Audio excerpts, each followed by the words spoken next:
Cool. Now I get the reward the next time.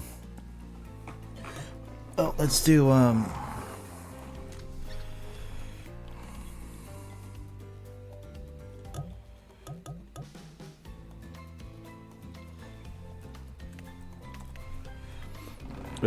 spirits route.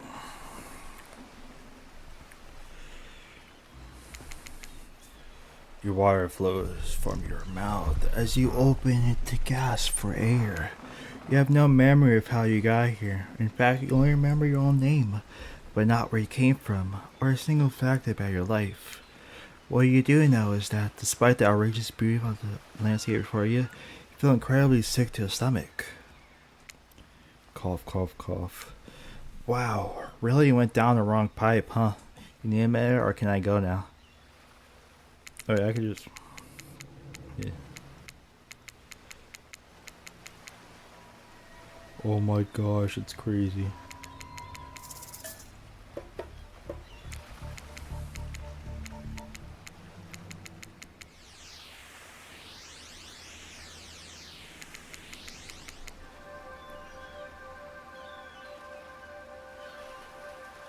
I wonder what she looks like without the mask.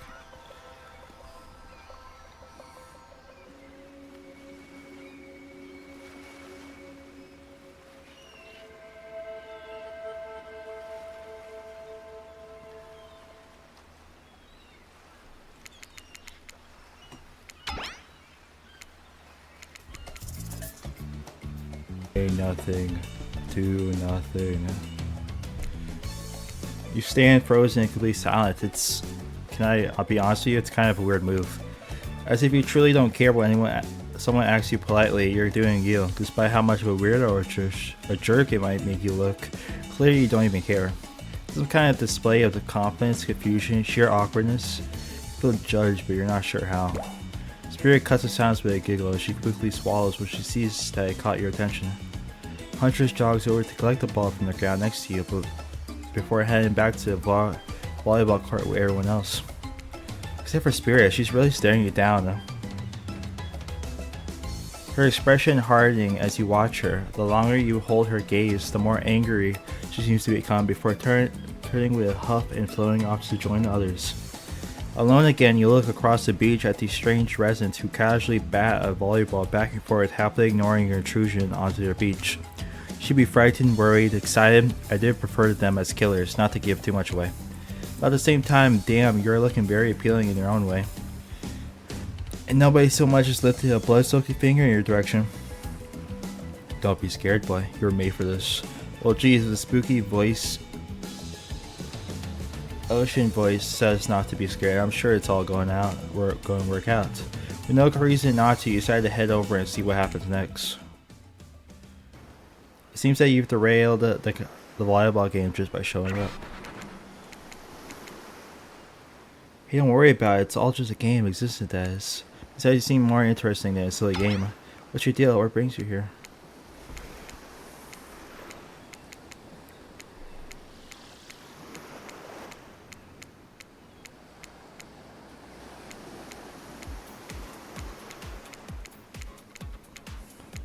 What drugs would you say you are? Average. Pretty average, I think. There's face in the crowd. What's your dream job? Not working at all. If you go do what you want, why work at all? It takes a lot of courage to break free from society's expectations to climb the ladder. Only seekers ventilation into some kind of grand crusade. These damn millennials. Best flavor of ice cream. I guess I'll try vanilla. I don't know. My favorite flavor is pink. Same here. Mine's vanilla. The mint chocolate chip is the greatest flavor I ever conceived myself. Vanilla ice cream, am I right? Hold on a second, this reminds me, I am right. Always this lesson.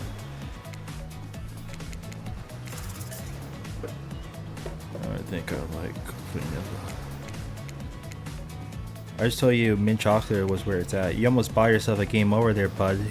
That's right, I can end your life whenever I want to. I'm in control, so don't forget. If I say you like mint chocolate, you like mint chocolate. Now try it again. Tell me, what's your best flavor? Okay, whatever.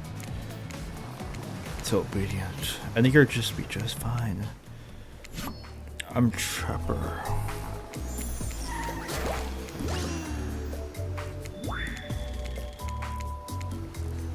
Yeah, probably. Grow up. Grow body.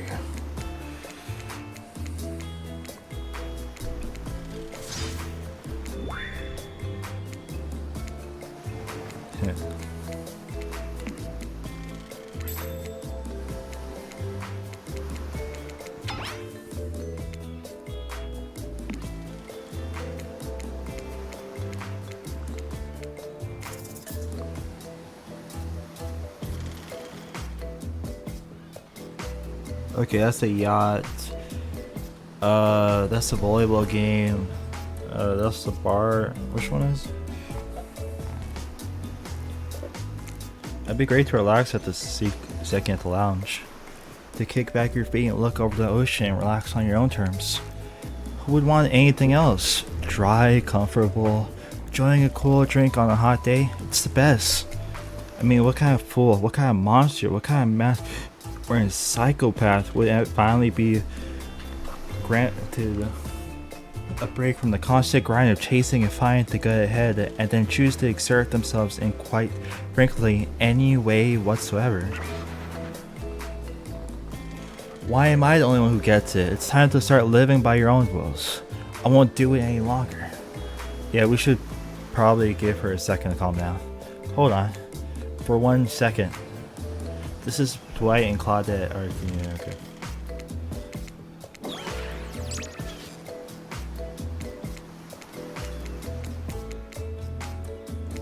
Power feature, yeah, whatever.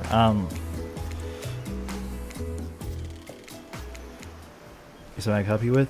Those two Claudette the image tell about okay.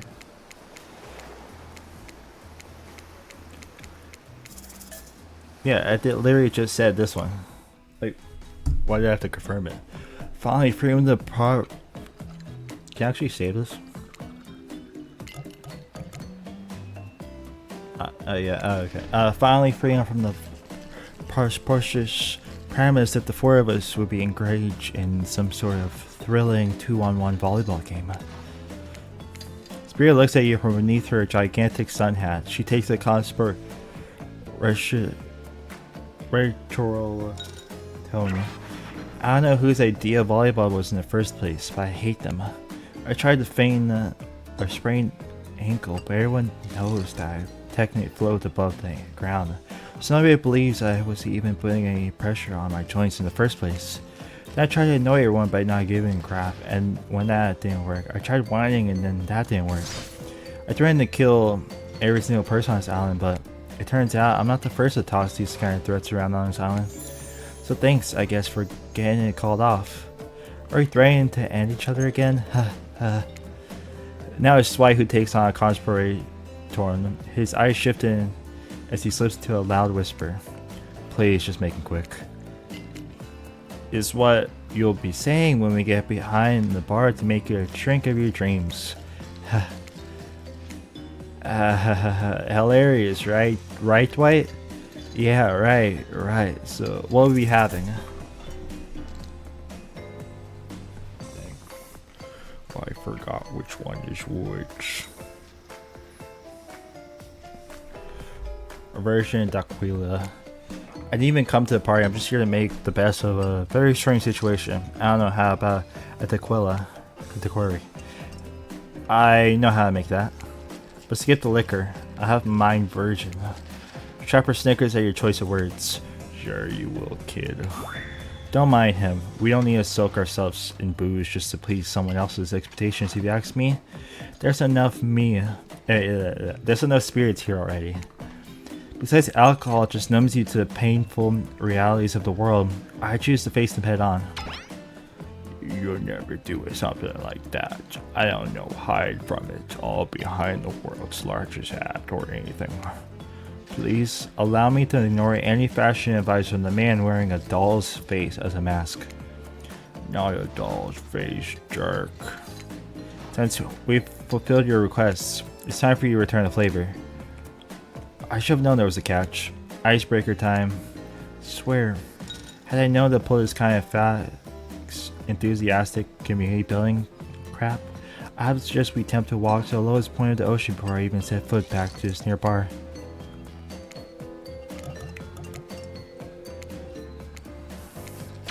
If you don't think it would be fun, a little fun, never mind, I hate it. I hate this, sucks, but it could be fine. Or whatever you say. Has anyone seen my hat? I've literally never seen him in a hat. If we must make small talk, I'm at least picking a topic where we end up being forced to do some lame improv game that nerds learn that they're non-sports after school activities that I definitely never did because I'm no nerd.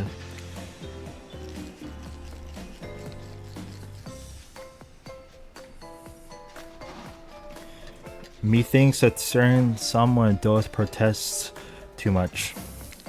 Sitting here on the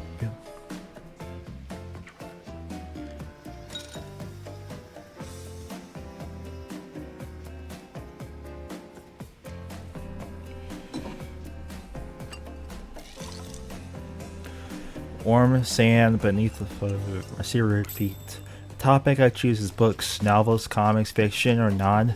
Reading is the only real escape from the inescapable horror of life, the escape into your own mind. A groan rolls through the crowd. Not a lot of readers here. I imagine based on that response, they were much more enthusiastic about drinking. Considering the situation we're in, it seems the appropriate time to ask you.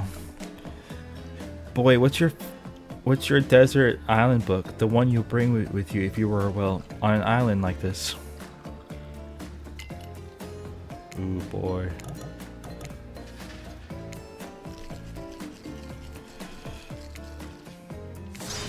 Oh, it has to be a classic horror, for reasons that should be obvious.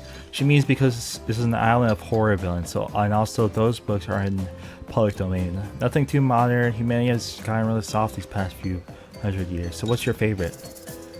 Dracula. Dracula is one classic that's still scary. To be secluded by some beautiful stranger only to be learned later that they're an immortal villain. It's downright thrilling. Well, I guess, but I was gonna say that despite the very deviant behavior of Dracula and the threat is possible, danger or even death that he poses, you can't help but get turned on by the liberation from the status quo that he represents. Same here. So, what if some doctor says he's a bad boy? You're supposed to reek like a garlic and sleep alone? Who did you think would buy into that?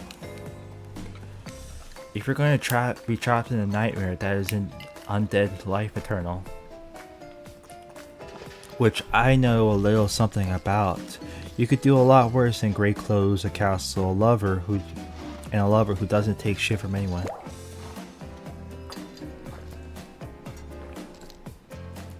The scariest part of Dracula is thinking that no one will ever be quite as interesting to make love to as a vampire.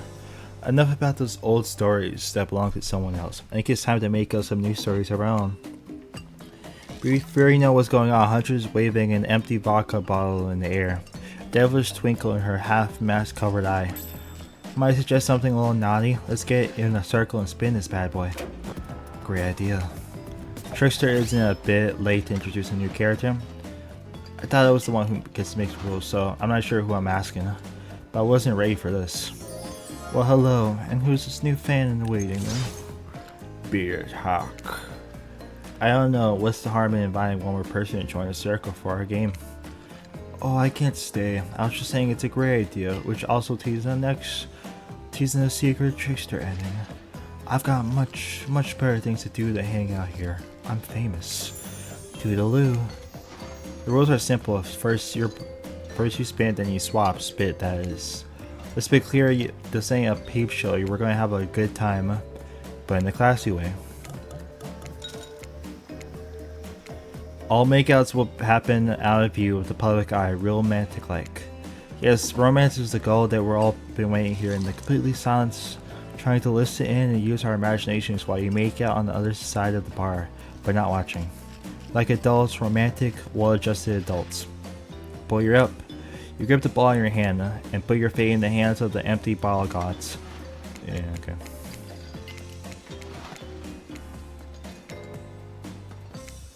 I guess I'll do it from this so it makes it easier.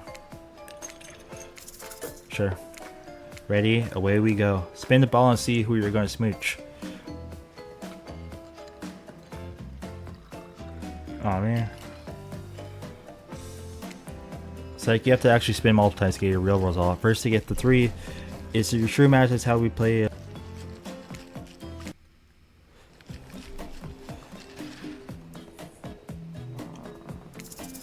I'm ready.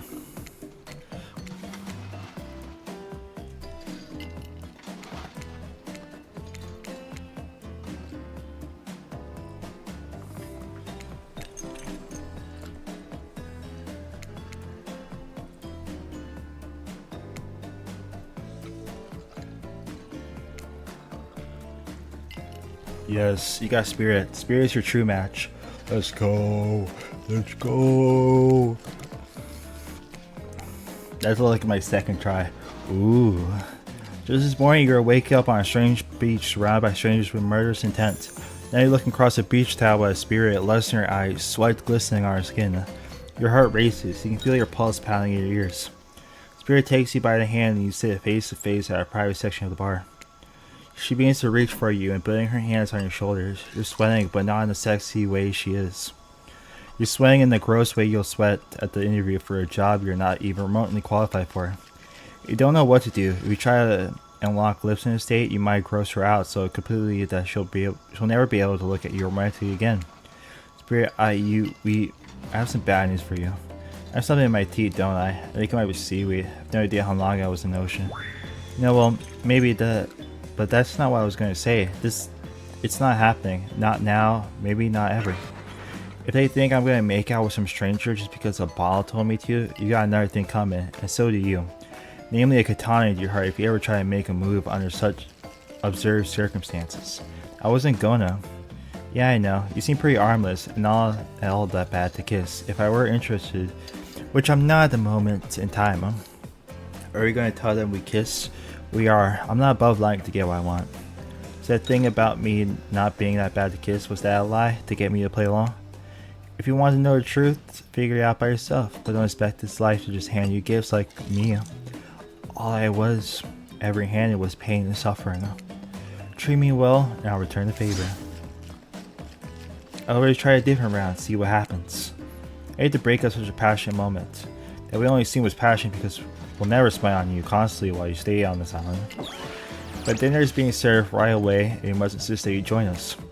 We wouldn't want anyone dying of starvation, when there are so many more interesting things to die for. What? Seems like the next activity is mealtime. How quaint. You're respecting what? Capture a flag? Do you know how complicated it is to run a game like that? Much more so than sitting and talking. You arrive at the cookout area to find an assortment of picnic tables scattered around. Or you're expecting some kind of grand hall with huge... Okay, what's with this? I'm not expecting anything. Stop giving me your stuff and it's taking away. This ain't some prestigious fancy epic like you'll find on cable. Dwayne Claude usher you to your seat, but there's no limit sitting directly. Look right, terrific. Seems that everyone wants to sit next to you. Even better is that they don't want to sit next to certain other people either. To start, no one wants to sit next to Trapper. Meanwhile, he refuses to sit next to Wraith or Trickster. Dude, where Trickster's come from? Oh yeah, Trickster is here. Surprise? Yeah, well they don't call him Expected Stir.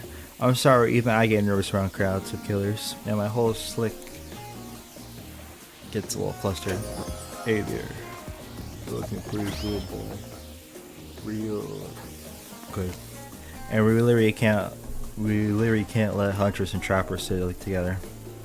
No, seriously, their arms are too big. They can't fit at the table if they sit side by side. Look at this, they can barely fit anywhere everyone on screen. At the same time, you probably think it was an error, but it's not. It's completely intentional. Let that be a lesson to you. Every error you think is a choice C is a choice, got it? Okay, Dwight and Claudia are direct in traffic. You sit on one side, the rest will sit opposite you. Hunters and Trapper can sit at the ends with their enormous sexy arms. Now that everyone's seated, we can begin dinner. Tonight's meal was prepared slowly and carefully with both love and hate for 12 hours over spit.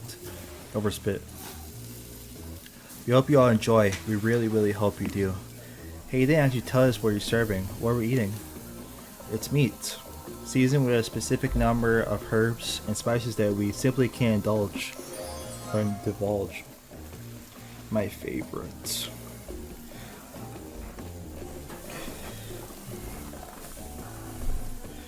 Meat is good. Meat is murder. Meat is murder. But you know, considering what we're up to, who are you to get judgy now? I'm just sharing facts. You need to murder something that eats meat, so that's like technically not true. Technically true is the best kind of true. Okay, enough yapping. Let's eat. Hey boy, you think what I'm thinking? It's gonna be a person on the spit, right? Or several spits, or there several parts of overlapping people, perhaps. I haven't seen many pigs wearing palm tree button-down prints, you know. When you look closely at the spit, you spot where there seems to be scraps of fabric sandwiched between some layers of meat. I think I might be sick. Is there anything else to eat? This took 12 hours. And we do literally everything on this island, no? Actually, there's one thing you're not doing today. You're not carving out this delectable meal. Oh, he's right for a chance. Maybe I am with my brass axe. It's a perfect tool for easily chopping anything in twain. But who says twain? Sometimes I swear it's like we're all completely different historical eras. Second, I'll handle this with my cleaver. Fast, powerful, and clean. At least it's clean when the meat is cooked. No blood. You two and your ridiculous body set swinging contest. Enough, grow up. Obviously my gorgeous katana is the only option, obvious. The hell it is. I'll show you both my katana and send you to hell, actual hell if you like. Please stop. I hate when we fight or talk or even when we look at each other in the eye. I can do it. I have the skull of Azekov. Great. Instead of slicing up, you can club it to the second death. Hey boy, I know this isn't what you want to eat. Hurry up and volunteer carbo, Felix. I mean dinner. Otherwise this will go on for hours. No hyperbole. They once argued over who had the most effective weapons for 72 hours straight. It doesn't matter which one does it. When they're done, they will take even longer cleaning their weapon, all while examining the venue and maintaining your tools. Despite being a bunch of cold-blooded killers for some reason, they're always terrified of temptiness. Hey, why don't you just let me carve up dinner? It's an idea. We'll hate for it to get cold. He hated when it got cold. Here's a machete, freshly sharpened. Whatever. Yep.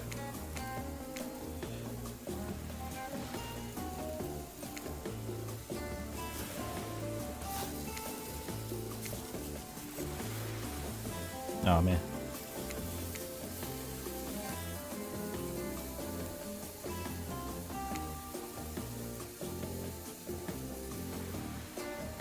That was pretty good. I'd like to see what you could do with a less clumsy weapon. Yeah, I said it. Machetes are dumb. Dinner is finally served. For real.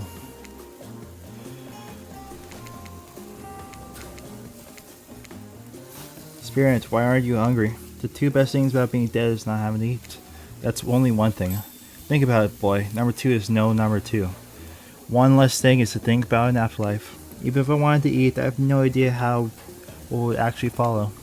You might have noticed, but I'm mostly just a bunch of dismembered body parts floating in spectral form. Do you know how deep this cut on my abdomen is? I don't think my digestive tract connects anymore. Between the food and the behavior of the group, this might be the worst meal in history. Even worse is that they're staring at you. You're not eating. They don't like that. I think they want an explanation why. What do you want to tell them?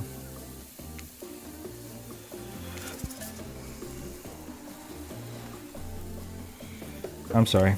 Actually, it's not the food or a company. I'm just super.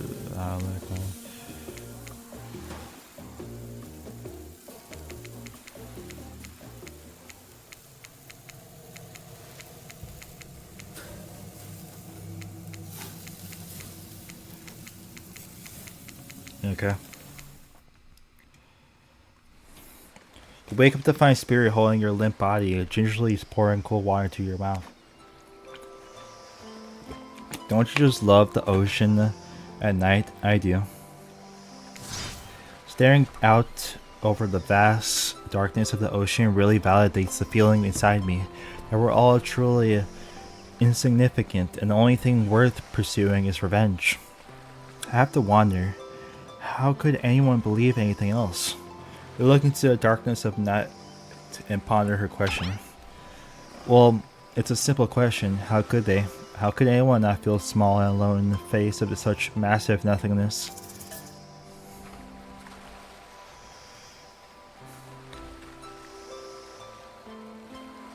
You've always been alone. Maybe it's Spirit's words, whether it's the ocean or maybe it's always been this way, but you suddenly feel connected to Spirit's words.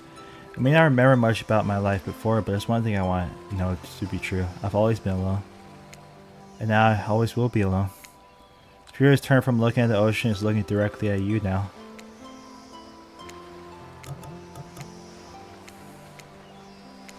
It's a funny idea, isn't it? Being alone. Together. It's the best we can hope for. Maybe. Maybe it's too much to hope for. Maybe it's impossible. To pretend we know anything is that just arrogance.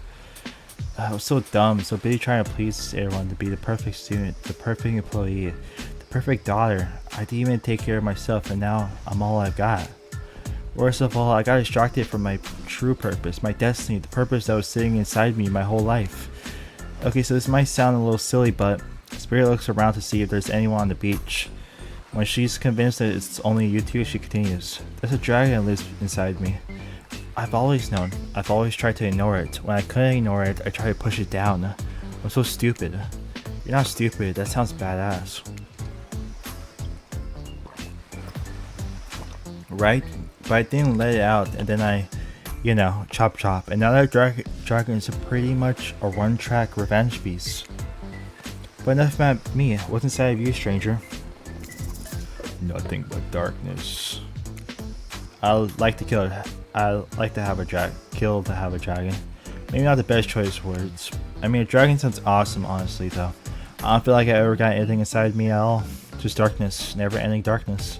And here, that Spirit was the biggest goth on the island until you arrived. Perhaps I could light a torch and search through that darkness. Just as things were really heating up, you hear a flurry of footsteps behind you, and you quickly spin around, ready to fend off whatever new dangers pop up on this island. Only to find it's Dwight and Claudette sprinting across the beach, clipboards in hand, which they're waving in the air above their heads. It's very important that we stick to the itinerary and attend each event as scheduled. Playing sick for Q points was not a part of this evening's activities. I strictly slotted in for after campfire story time. At this rate, we'll be late. Playing sick? No time for excuses. Well, there is, but that's scheduled for what's to come after the flirting. Go, go, go, go. Once everyone has gathered at the fire pit, Dwight and Claudette quickly make an announcement. We're not going to blame anyone in particular, but somebody, and we're not going to say who, so don't worry, you hasn't been sticking to the schedule. That means that we're behind on time for evening activities, and we only have time for one person to share their special spooky nighttime story. Just one story, but story time is my favorite activity. This is a narrative-heavy experience. You're telling us that only one person gets to share? How will we decide who? Oh great, we have to decide as a group? That never goes well. Whoever did it, step up now. I swear I won't be angry. I'll merely chop your head clean off. No fuss, no muss. Voice trembling, Roy, this is probably it for you, but embrace your fate. Sorry everyone. I think they're talking about me, to be honest. I still understand how this whole schedule thing works.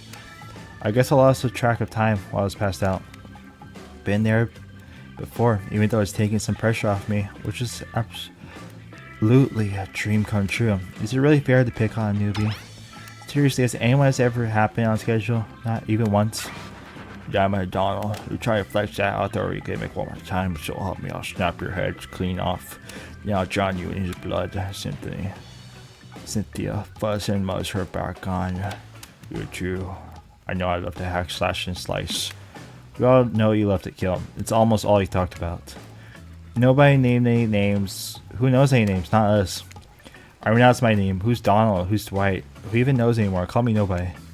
We still gotta get started on story time, so. Boy, who do you think should go? Ah, damn it, that's a name. Please pick somebody quick so this tropical vacation does turn into a blood path. I choose you, Spirit. Whoa, this entire experience being carefully crafted to avoid an IP infringement lawsuit. Let's be careful with the catchphrases, will you? Really? You want to hear from me? Spirit huffs and dramatically rolls her eyes as she gets to her feet in front of the campfire. Don't let her talk you out of it. She's great with ghost stories. I don't know where she gets it, but she comes with the scariest stuff. Seriously disturbing.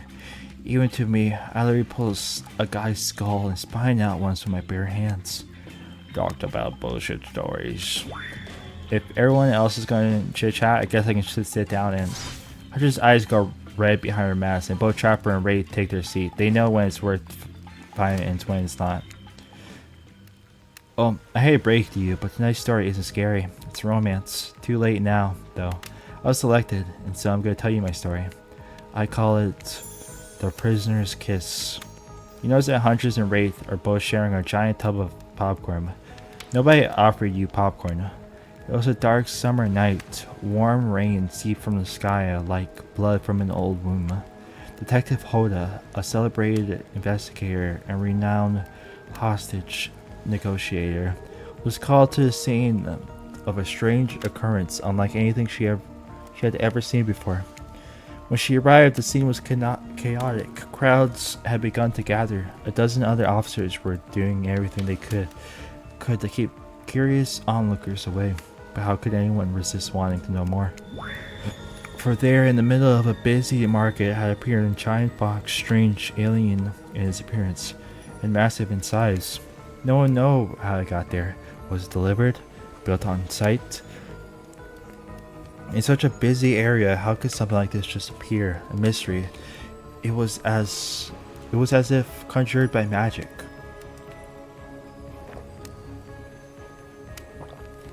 But there was no illusion. The huge box was very real, and someone was trapped inside. Spirit pauses her story to look from face to face to each audience member. She has no expression, but you feel her vibrating with energy. She's in her element. Help me, cried someone inside the box. It was a man, terrified, trapped, imprisoned, his voice trembling. By now, it was as if every detective in the city was there. Looking the strange structure up and down, inspecting it on every side. It didn't make sense. There were no doors, no windows, no fastenings or seams. It was completely solid and much too heavy to move by hand. Solid that is, except for the small slit just enough to see the bloodshot eyes of the prisoner trapped inside. I don't know what happened. I woke up and here I was. I'm so scared. Please help me, cried the man, as if pleading for his life. No stranger to tense situations, Detective Hoda confronted the man. She used her training to calm him and buy time for other investigators. However, time did not bring clarity, only anxiety, as the night dragged on with no progress opening the box. And as the night grew longer, the steeping rain puddling on the ground, the man inside grew more desperate, more sad and lonely, more pathetic and in need of help. But Detective Hoda was no help at all. Powerless to save him, guilt began to weigh on her like it had never been before. Don't let me die in here, the man begged. Don't let me die alone. Stay calm, instructed Detective Hoda. You're not alone. I'm here. Hell, half the town is here. We're all in this together, and we won't let this be the end of your story. Looking through the narrowness of passageways, Detective Hoda watched her own reflection in the tear-filled eyes of the strange, sad prisoner. Together they both wept in silence at the hopelessness of the moment. Promise, asked Amanda. Promise that I'm not alone? Yes, she promised. I do. A simple pledge she felt in an instant connection she had worked so hard to free you before.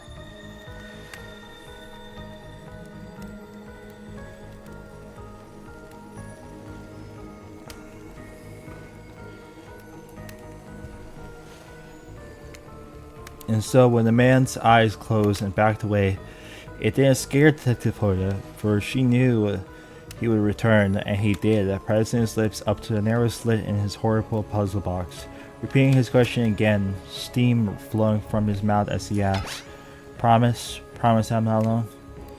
"Yes," she promised, "I do."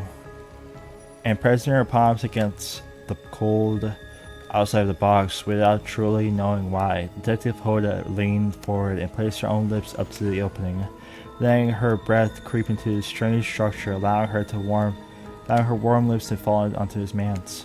It was a gentle kiss, a moment of compassion. She could feel in this brief contact the beating of her pulse, pulsing blood through every inch of her body, matched beat for beat in this soft touch.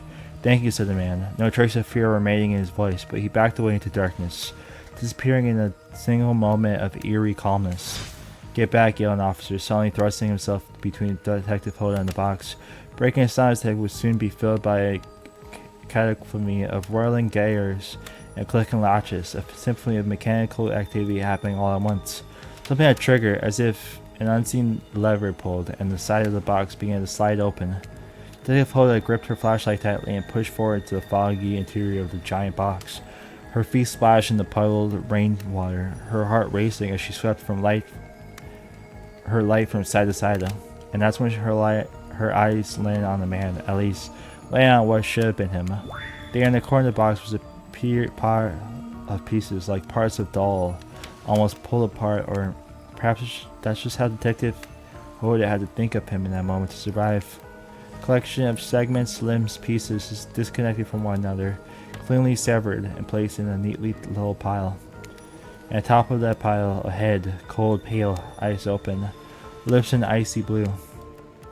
Spirit stares at the fire, her own expression lifeless. Her lips blue, tears fall from her chin and soak into the sand of her feet. You're blown away by the story, and it's safe to say that you're not alone. Everyone else is looking into the fire or up to the sky, anywhere but a spirit. It was you who chose her. You who initiated this harrowing tale, so sad, so creepy, so sensual. She really went into great detail when it came to describing that kiss. Too much detail, and now no one is sure to act. Dwayne and Claudia are staring daggers at you. You have to do something. The game was supposed to be a lighthearted romp. I said, please. I said do something. You stand, and without saying anything, approach Spirit, reaching your hands around her for a hug. Her robe hovering in the air begin to wrap itself around you and squeeze you into her. It's kind of like being hugged back, like being tied up. It's certainly not what you expected. Initially, you pull yourself away, but it's an awkward moment that you nearly fall over into the fire. Spirit says nothing, floats away without so much as a goodbye. You, meanwhile, realize everyone had just watched this truly strange interaction from the corners of their eyes. On that note, everyone decides it's time to take a break and split up for a little bit so that they can all have a moment alone before bed. Everyone leaves and you're alone by the fire. The only thing that you hear is the ocean slowly lapping against the shore. This is nice. A true moment of peace and tranquility that lasts for all of the 7 seconds before Trickster shows up and he's blaring his latest song. "Hey baby, you look lonely. Mind if I join you?" He doesn't wait for an answer. "I know you've been hearing about these guppies all day, but I want you to hear something about a big fish like me. Something special that those in charge of this island don't want you here. I am the ultimate catch on this island, the only lobster in this ocean of sardines. No one can give you what I can. You just have to find me. Come find me, baby." Trickster leaves. You're a bit confused about what to make of the scripted clues, but you aren't going to get any time to think about them just yet. Spirit approaches you. "You know, I was watching you while I told my story. I could tell it was having an effect on you. This fog that follows me around, I could feel you breathing heavily, taking me in. You and I are both absolutely flabbergasted at the piece of information. Legit, you learn something new every day. Even when you're a narrator. You're doing it again right now. You need to calm down. You should come to the hot tub with me. Dip in a hot tub with Spirit. You've come a long way in a single day. I'm not saying you shouldn't follow her and offer like that. Just don't forget our little talk." "Okay." You and the storyteller friend slip into the forest and into the water. It's just the right temperature for an evening dip. Plus, if some jealous shark comes along and manages to jump from ocean into the pool, you're also pretty sure your killer companion could handle it. I just want to be totally clear, even though that story bore some similarities to my life, it was not about me in any way, shape, or form. Not symbolic, not metaphoric, not any other literally. I believe you completely. Sure, you were cut into pieces in your life, and so was this person's story. A perfectly normal coincidence. Sure, you're on this island trapped, one might say, in the most puzzled place. Also a completely regular coincidence. And sure, his lips are blue. Your lips are blue. Really? You call this blue? Over there. Searching for answers, hoping to find revenge. Okay, so the similarities stop there, I guess. Coincidences? Sorry, the coincidences. Great, get this through your head, wherever you are. Samurai blood runs through my veins, or well, maybe it was conjugated by now. No need to sweat details. Regardless, I'm a descendant of noble warriors. Thousands of years of training with bladed weapons preceded my entrance to this world. Do you know how many swords that is? A lot. You've got to figure that with that many sharp edges, a person is bound to get disconnected from a body part here and there. Truth is, I wouldn't typically share this, so don't go blabbering about it. I dreamt that story like watching a movie in my sleep when I was just a little girl, years before my father sunk this blade into my skin. I've never been able to shake it. It's a very adult story for a child to dream. Do you believe me?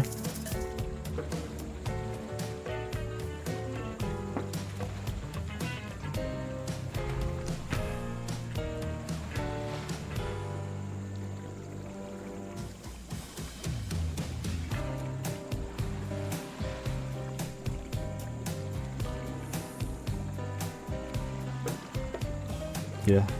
I know we just met, but yes, I do believe you. The way you told that story clearly came from someplace deep.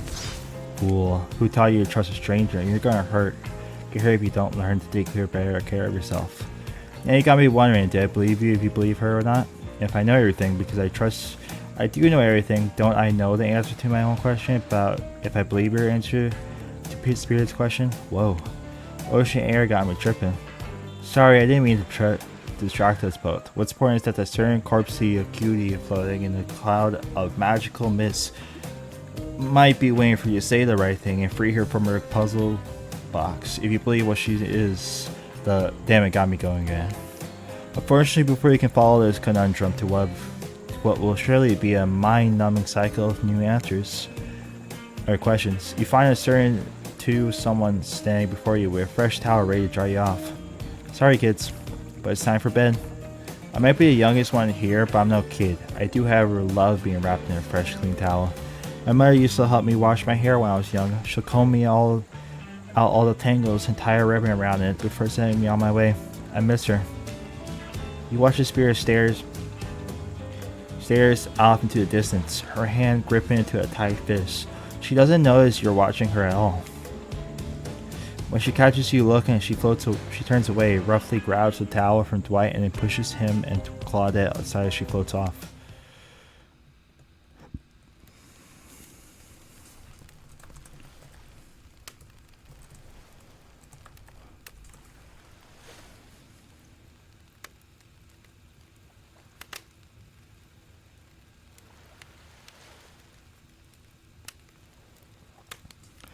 You head over to the campfire, the heat comforting on a chilly night. Look into the cackling amber. Wait. You manage to escape this place. Wait.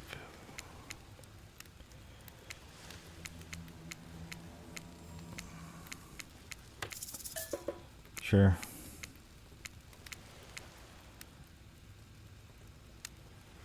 Let's talk about our community. For us, it means two major things. First of all, the community is you out there. It's you and everybody else either playing the game or talking about the game or creating content relating to the game or being inspired by the game to write music or to make outfits. No matter how many times you try to listen to it, you still can't sleep. You decide, okay. Like someone to your side as you lay by the fire. Spirit, are you around? I was wondering if I could get a little company. Spirit tells you her secret for falling asleep when she's feeling restless. I like to listen to flute music, dab up on some essential oils, and steam my pores. Really? What? Even a dead likes to relax. I don't really have any of those around. What's this? Fairy reaches out and presents you with a unique item. It's a small comb carved with bamboo. I guess you could hold on to this. It was a gift from my mother. I will want it back though. If you lose it, well, you'll get your revenge on me. It's the last thing I do. You finally start to feel sleepy, except maybe this isn't really a sleeping feeling. Maybe you're paralyzed. You try to keep your eyes open, but you can't. Darkness overtakes you. The dark voice from earlier speaks to you again. It shouldn't still be as spooky, but now you've got a whole day of strange voices in your head, but this one is still undeniably odd. The human body is made of 60% water. Do you know that? Of course you do. Everyone knows that. Even Amnasak, video game protagonist. Well, guess what? Drink as much as you like. You'll never get to be 100%. You hear me? Don't think I don't see what you're up to. You awake suddenly to see someone lowering over you. Trapper sitting beside you, sketching a portrait. Oh, you're awake. I saw you with spirits right before bedtime. You should know that they're not what they seem. They're not like me, who is obviously completely honest and trustworthy. I was out checking to make sure you weren't sleeping near one of mine. Actually, never mind. Just be careful where you sit. But since I'm here, I'd like to share two things with you. One, I do not take protection but well. Two, the first thing is very important to remember. Were you drawing me? Dropper doesn't answer. You weren't drawing stick lines rating or out from me, are you? Still nothing from Trapper. Look, I'm not an easy guy to get along with, but I am an easy guy to spend time with. That will make sense if you choose to spend time with me tomorrow. The rest of the scum life, like rats, you wouldn't know a good time if I bit them on the ass. I mean that literally. Point is, if you select me, you're in for a day of luxury, extravagance, and fun. Yes, I said fun. And if I don't pick you? Remember what I said earlier, where it might be the last thing you ever forget. But hey, you look tired. Get some rest, sleep. Maybe even sleep well if you can. Just not to roll over to about 15 feet to your left. Probably alone for real this time. Maybe you drift off to sleep again. Hopefully you're not too poisoned.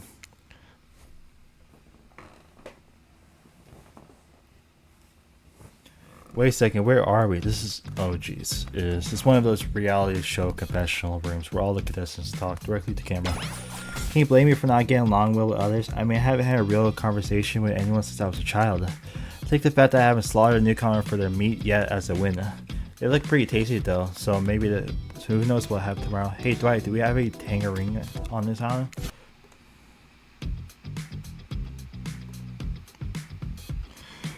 Look, I'm always full of rage. This guy is knowing how to control your rage so I can use it. I'm a master of self-control. And right now I'm using all that self-control I can muster because today was a disaster. Let's just say I didn't love it. That was funny. Laugh. I said laugh, damn it. Anyway, I'm planning to kill this idiot. Don't tell them though. I want to lead them on a little more. It'll make that much better when they're screaming. I don't really care. This island is full of people who don't really like me. So that's one thing. I don't want to get distracted from my plan anyways. I know that everyone thinks of me as a beautiful cold-blooded monster. I can't help it. Circulation just isn't my thing. I don't choose to be cold. This cute hat and robe. Okay, those are a choice, sure. Somewhere to come around and capture my heart. At least it beats being stabbed in it.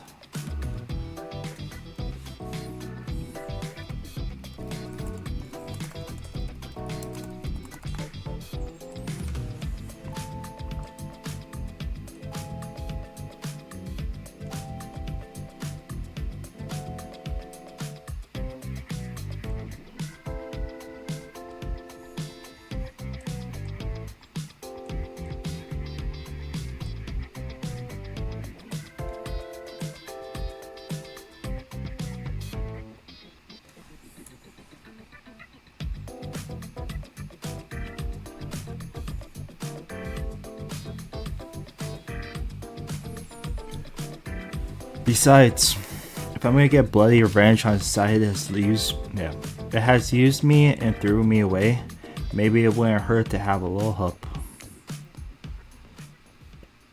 Wait, nothing. Wait, did we already do whatever her name is, Huntress? You open your eyes, the sun is shining. There's not a sky in the sky, and you feel great, totally well rested.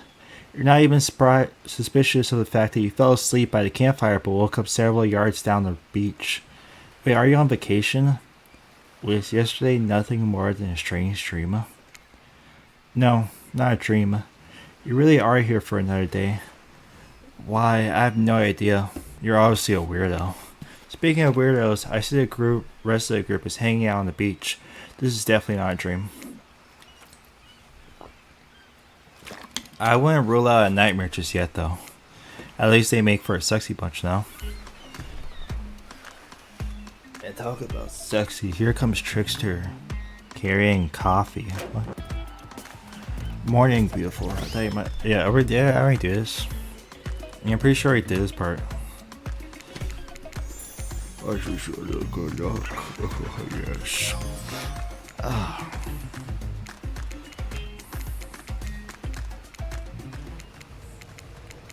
I already did this part. This is like the same. That's the same part, but it's just different ones.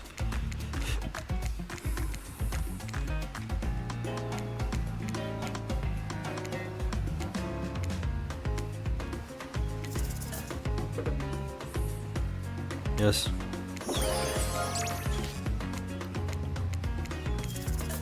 Sure, I guess.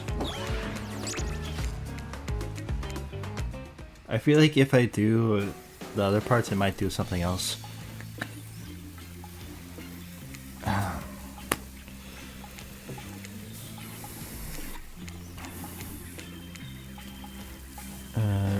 hope you run late though. Anyone see where I see my cleaver? I just can't. I know where my cleaver is. Well, that was bizarre. Back to the break. Nope. Now Hunter steps up to talk about her feelings. This island is treacherous. I don't know what the newcomer thinks they are doing here, but certainly isn't helping any of us. Well, Huntress pretends to be all independent, but she secretly kind of miffed you and her aren't getting along. Oh well, that sure must be it. No one else would weirdly stand up during breakfast too. And just like that, here comes Spirit. Something's not right. Did anyone else feel especially cold last night? Not in the technically cold, dead sense, but I don't know, some other sense. It's like for the first time in a long time, I felt the sun yesterday, and then it went away. I didn't like it. Guess Ray has had enough time to work up the courage to speak in front of the group. Ah, perfect. There he is. Take us home, Wraith. I'm glad the introduction of Boy to our island paradise, but yeah, that was in quotations. Didn't distract me from my normal routine, ignoring all of you and vice versa. This place is an eternal prison of suspicion and suffering, and no one cares. I'm still the only one asking any questions. I'm asking a question too. It's when Wraith will shut up. And then they're all looking at you expectantly. Wait, are you supposed to stand up and explain how yesterday made you feel? I think I need a process there by myself. I'll see y'all soon. Damn, what power move. Keep him wanting more. You're getting good at this game, or sexy true to life experience. Shame you didn't get any breakfast, but so be it. After breakfast, you head to the hot tub by yourself to clear your head. Yesterday was in short a lot. Before you get any though, something catches your attention. You hear that? Who are you dressing me? Wait, isn't this like the part? Yeah, okay.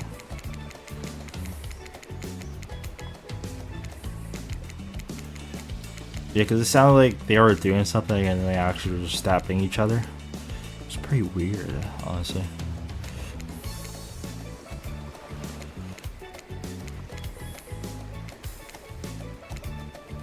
He's going to have a lover boy? What?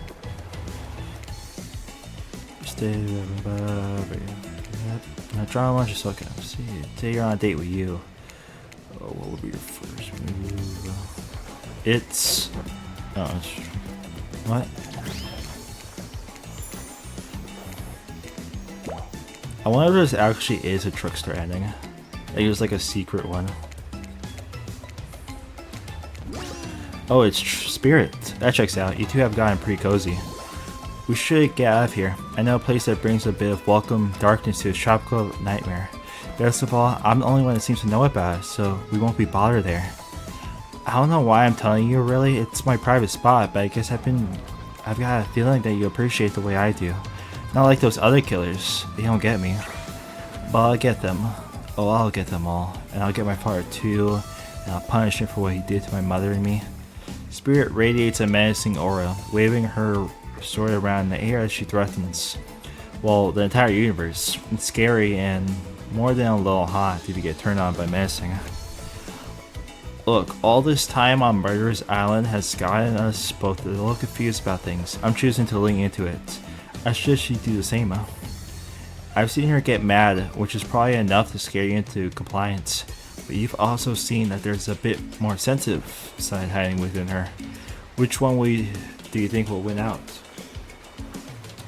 You consider her offer, but before you can decide if you want to go off with Spirit, the Huntress interjects. I guess you could go off with Spirit today. She seems pretty cool actually. I think we weren't here on this island battling against each other for your attention. We might actually be friends. We might have something though, you and I.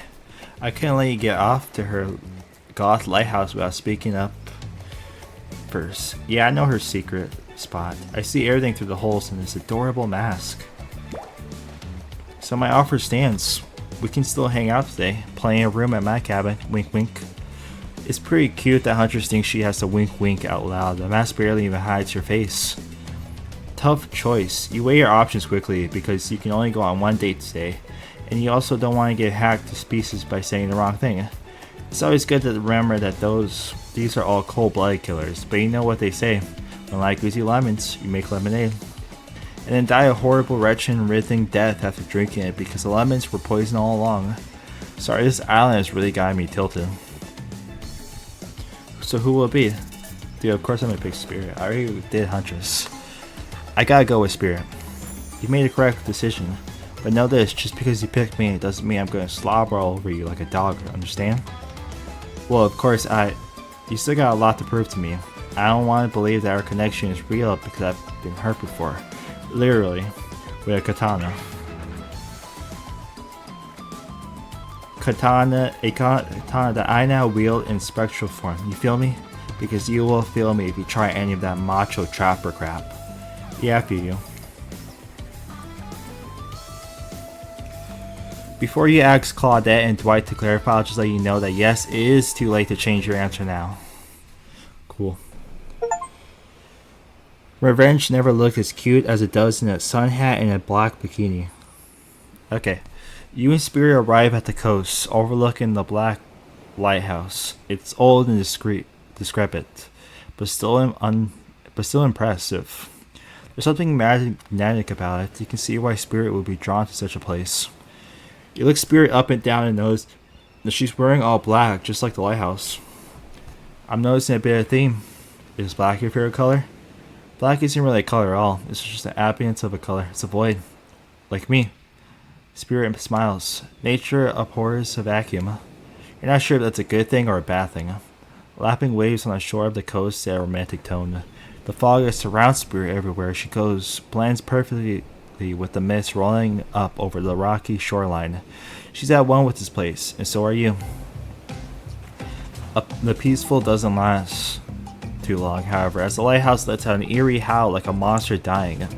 A spiral of black light stretches out across the sky. Spirit has to yell at you just to be heard. Oh yeah, it does that. The light and sound resonate, and the two of you sit in silence.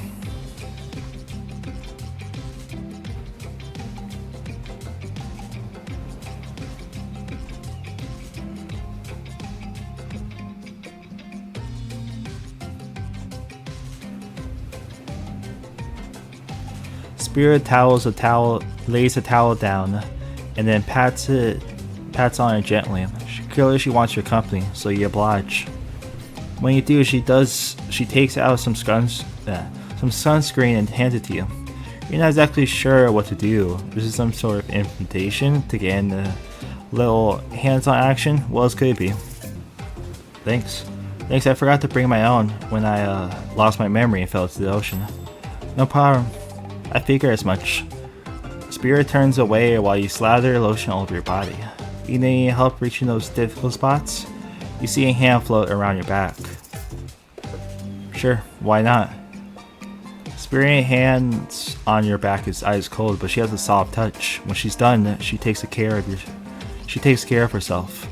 You watch the spirit apply sunscreen to herself in the most unique way by floating her own hand around her back to spread it.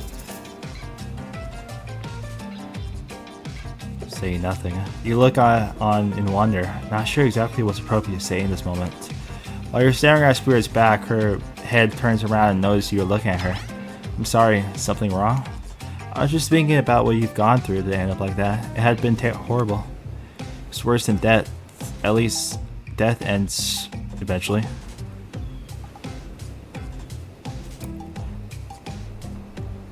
I guess.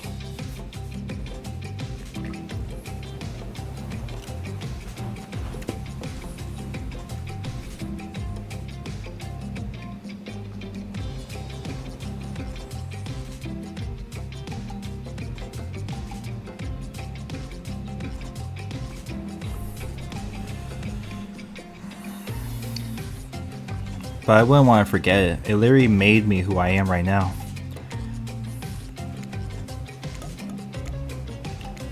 Truth is, I could pull all of these bits of glass that are stuck in my flesh right now if I wanted to, but I don't want to. Each shard is a reminder of what my father did to me and what the world did to me. That's why I refuse to play the universe's game. I hate the idea that I'll be forced to succumb to pressure the way he did in the end. The way that fear and anger filled him up and then came bursting out, the way his misery flooded our home and drowned us. Yeesh. It was hard not to think about revenge.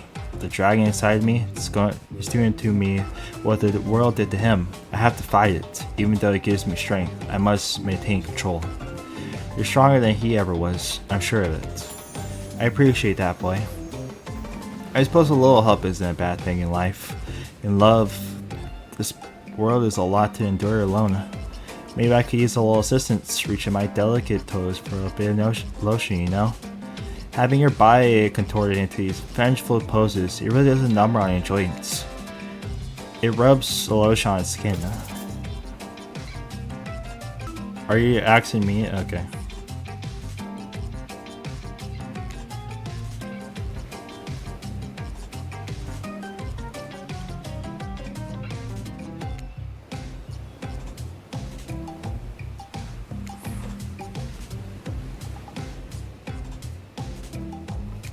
Well, I suppose that the lotion made it to where it was supposed to be going eventually. And you weren't too incredibly wasteful. I'm not a woman who believes in rushing through things just to get them done. If there's a next time, I'm sure you'd be able to do even better. You look up at the lighthouse, its ominous, dark form hovering above the smoke. Evil as it clearly is, in this case it does you a solid by blurring out another ominous moan and bursts of black light that rescues you from this awkward silence. Why is there a ghost ship now? What? From seemingly out of nowhere, an ancient looking ship appears in the water. It glows.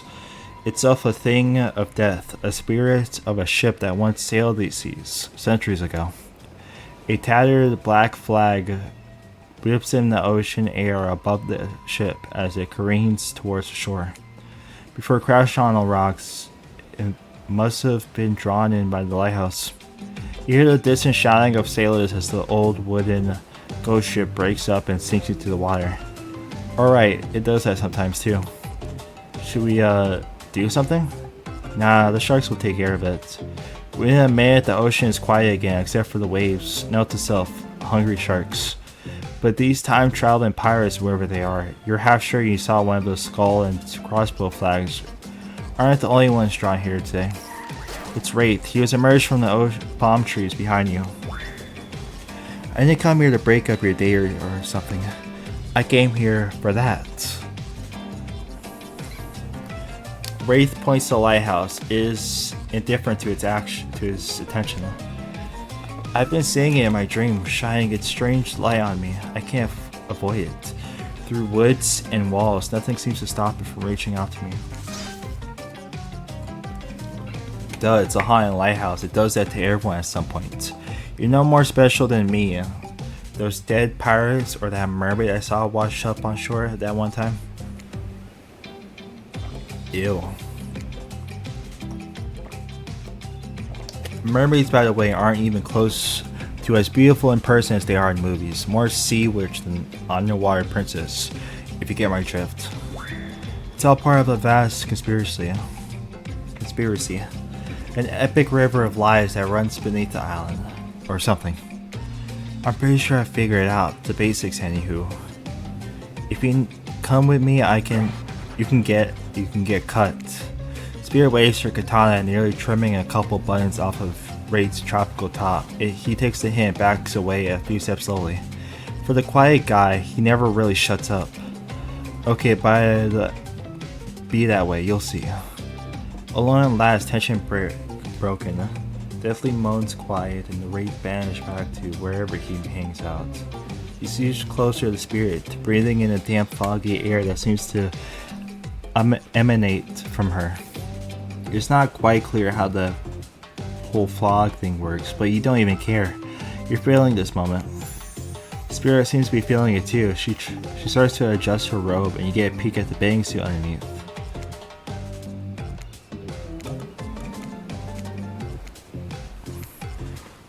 For someone who seems intent on proving how little she cares about what everyone else thinks, she puts a lot of work into getting into that suit. It's got straps for days. However, you're so focused on what's happening with Spirit, you don't see the next interruption coming. And Claudia and Dwight burst in on you and interrupt whatever you were doing. It doesn't seem like they were worried they'll bump into much. We're here to make a dramatic announcement. Well, technically we're here to invite you to join us back at the beach. While we'll be making a very dramatic announcement.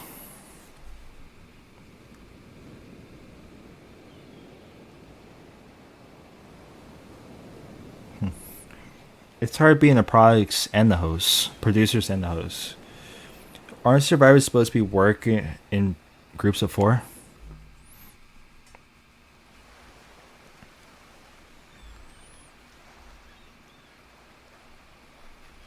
When you arrive at the beach, you realize you were set up, despite promising an announcement. Okay, yeah. But there is a me. You got mud in your ears, friend. I told you to get lost. Don't you see? Lost is what I am, and so are you. But I know that way out. I got a map back in my secret lair, literally and figuratively. Yeah, I know the difference. That's why you should ditch Spirit and come spend the rest of the night with me instead. You've got a secret lair? Damn it. Who said anything about a secret lair? I said I've got sap in my secret hair. It's a flap on my secret chair. Don't change the subject. Don't ask me what he's talking about. We're trying to make a mess of the first nice day I've had. I don't know how long, because it's not even clear what the year is, but in a while. I'm not going to be ditched for the likes of you. It's not me messing things up like I keep trying to tell you. It's this dang island.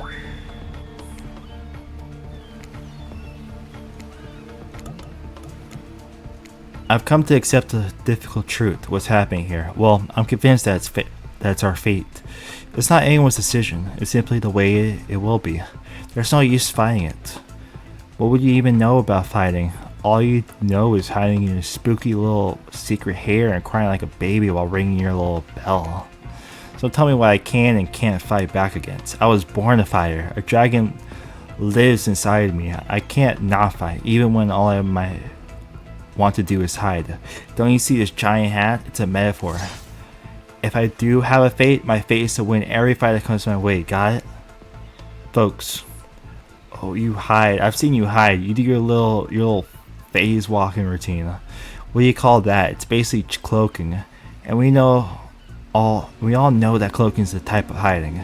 Folks, you cloak. I don't cloak. I'm not a cloaker. I phase walk out in the open. You just can't see me.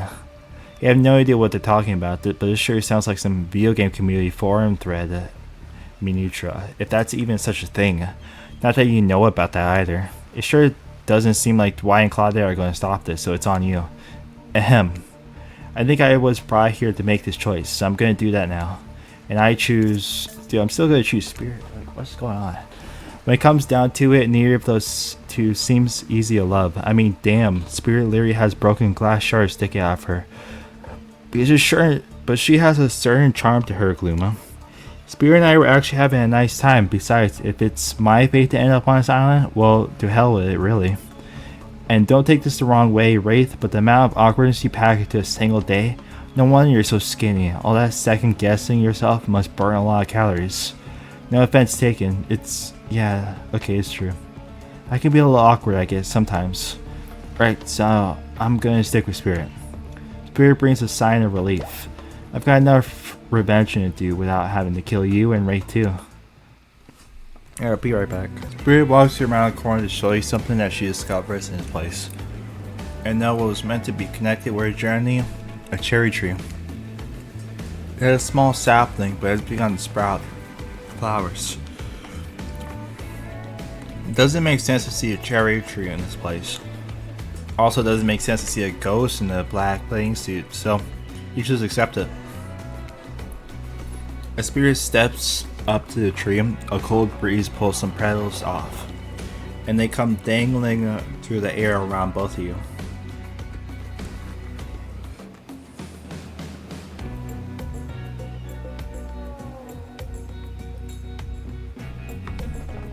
As Spirit steps up to the tree, a cold breeze pulls up some petals off, and they come cascading through the air around the both of you. Do you know the meaning of the cherry blossom? They're beautiful, but also quite symbolic, of course.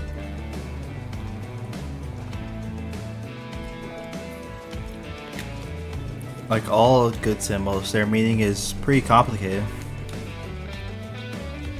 What do you mean to you? For many people, being among cherry blossoms is like being at a celebration of life. People travel great distances just to see their vibrant beauty. However, as beautiful as they may be, they aren't magical. They're simply flowers. They quickly die and fade away. For this reason, they are also a symbol of the fleeting nature of life, of our fragile mortality.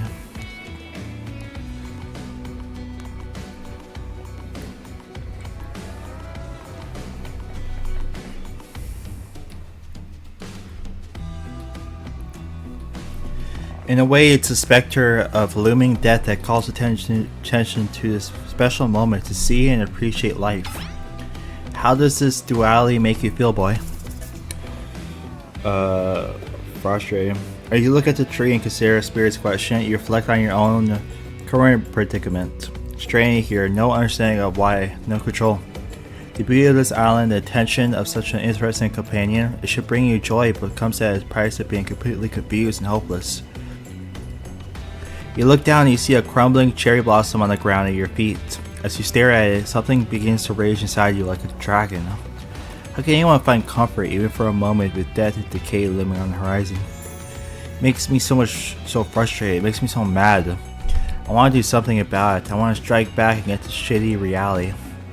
Spirit lets you go off, staying calm despite your bubbling rage. She must know thoughts like this is why she asked you out, so that you'll see things from her point of view.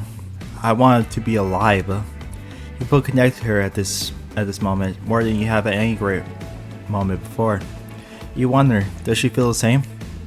Once the fallen cherry blossoms resonated the souls of the samurai warriors, those with noble characters, those who do not fear death, those who were killed by a great sacrifice to honor their emperor.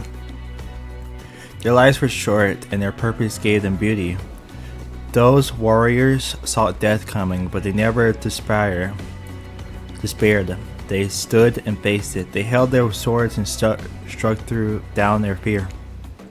But despite the samurai spirit that lives on in me, in my noble bloodline, my life has ended, but my death continues to stretch on. The cycle is frozen. The cherry blossom, it's not real. Though its petals fall, they soon replenish. It's as if they were installed here by someone. You watch a spirit chooses her words very carefully, as someone with no respect for the balance of life and death. We're sorry to interrupt. You know we don't believe you, right? Yep. But this time we've got a really good reason. It has nothing to do with being manipulated by an unseen force, because it's definitely not happening. Nobody accused you of that, but okay. We're just here to tell you that it's time for dinner, silly. Get it before it's hot. I guess it's time to go, or wherever. Thanks for spending time with me today. I enjoyed it. Me too.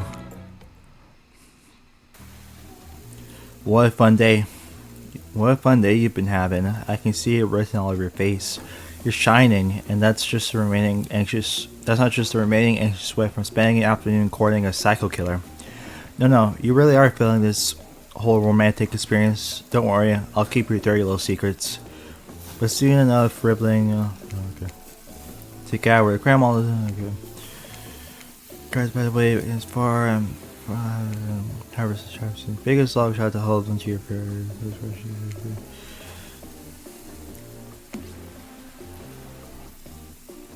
If I'm dying solo, I'm eating what I want and you're eating it too. Lamb shank, rare, salt, pepper, no salt allowed, and serve it with one single piece of broccoli so Wraith won't complain. I like broccoli. Gives me horrible gas, or I don't like that. But you wait till you smell what rare lamb does to my bowels. It's awesome. Dinner will be served shortly, but certain power brokers would like to know about your day. Would like to share your day with the rest of the group? You've had an interesting day, that's for sure, but how you describe it to others say too much or too little and could affect your standing with the group.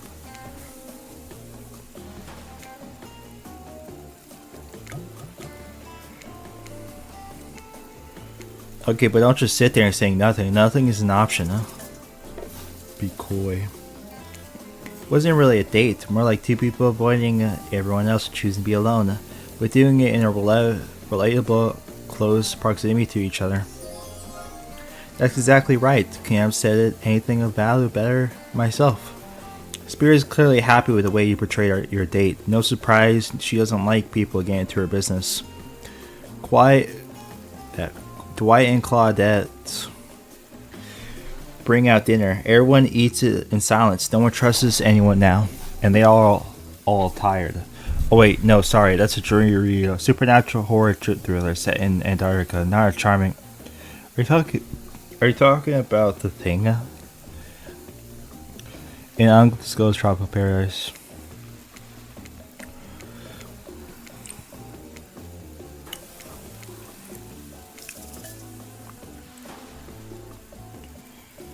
Okay, I guess it doesn't matter, whatever.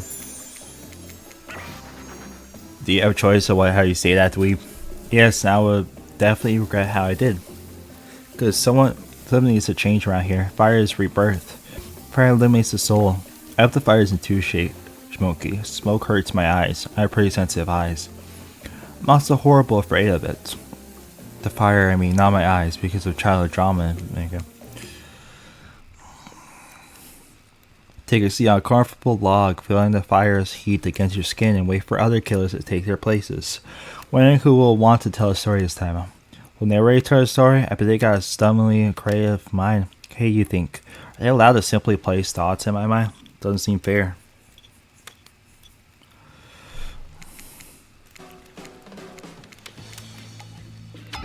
We were thinking, why don't you tell a story? Okay.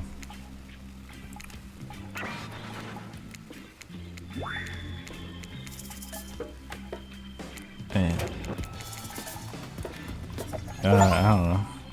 I think you might be enjoying this game a little too much. What? Dang, I should have,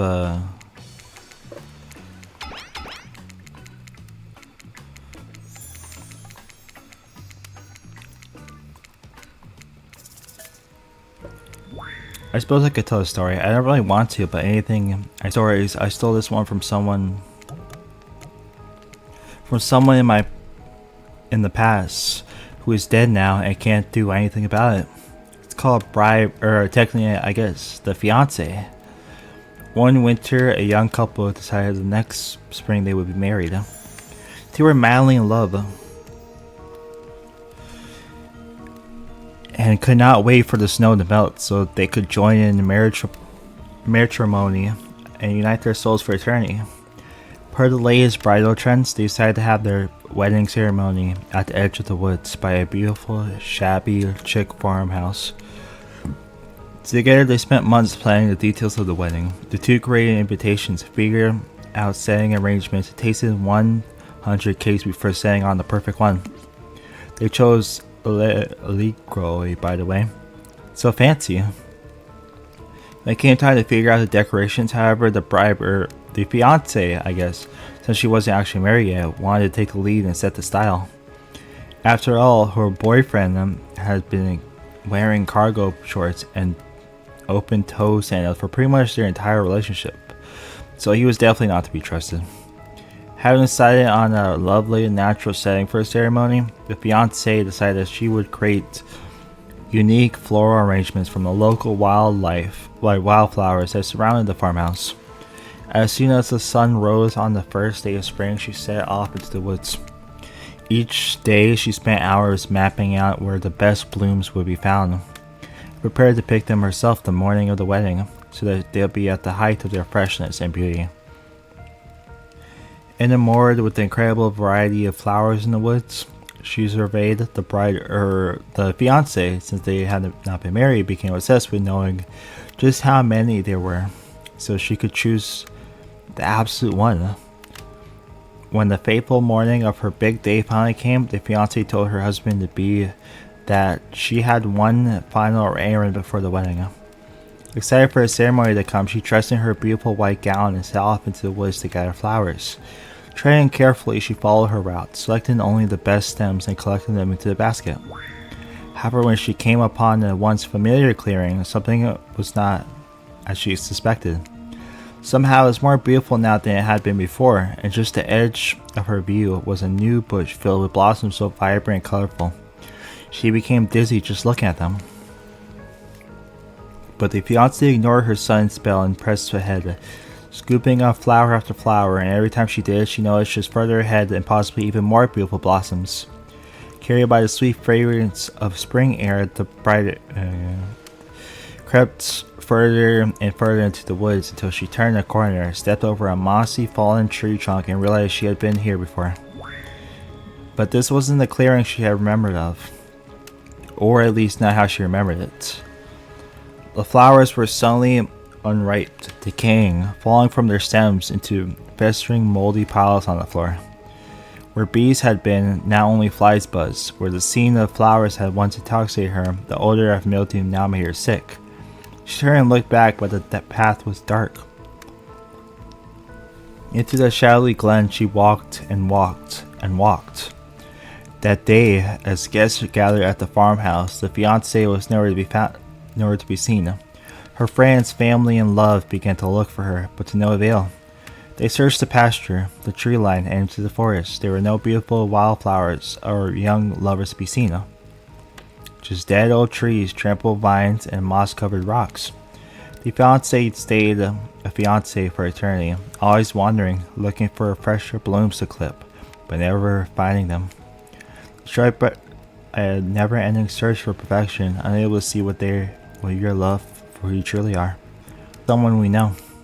How was story time? A lot of people like to take pause ups as sequels, but I think a very good story deserves a follow-up. When you think it's the end, the sequel is almost never as rewarding as the original. That's why I'm much more of a... Okay.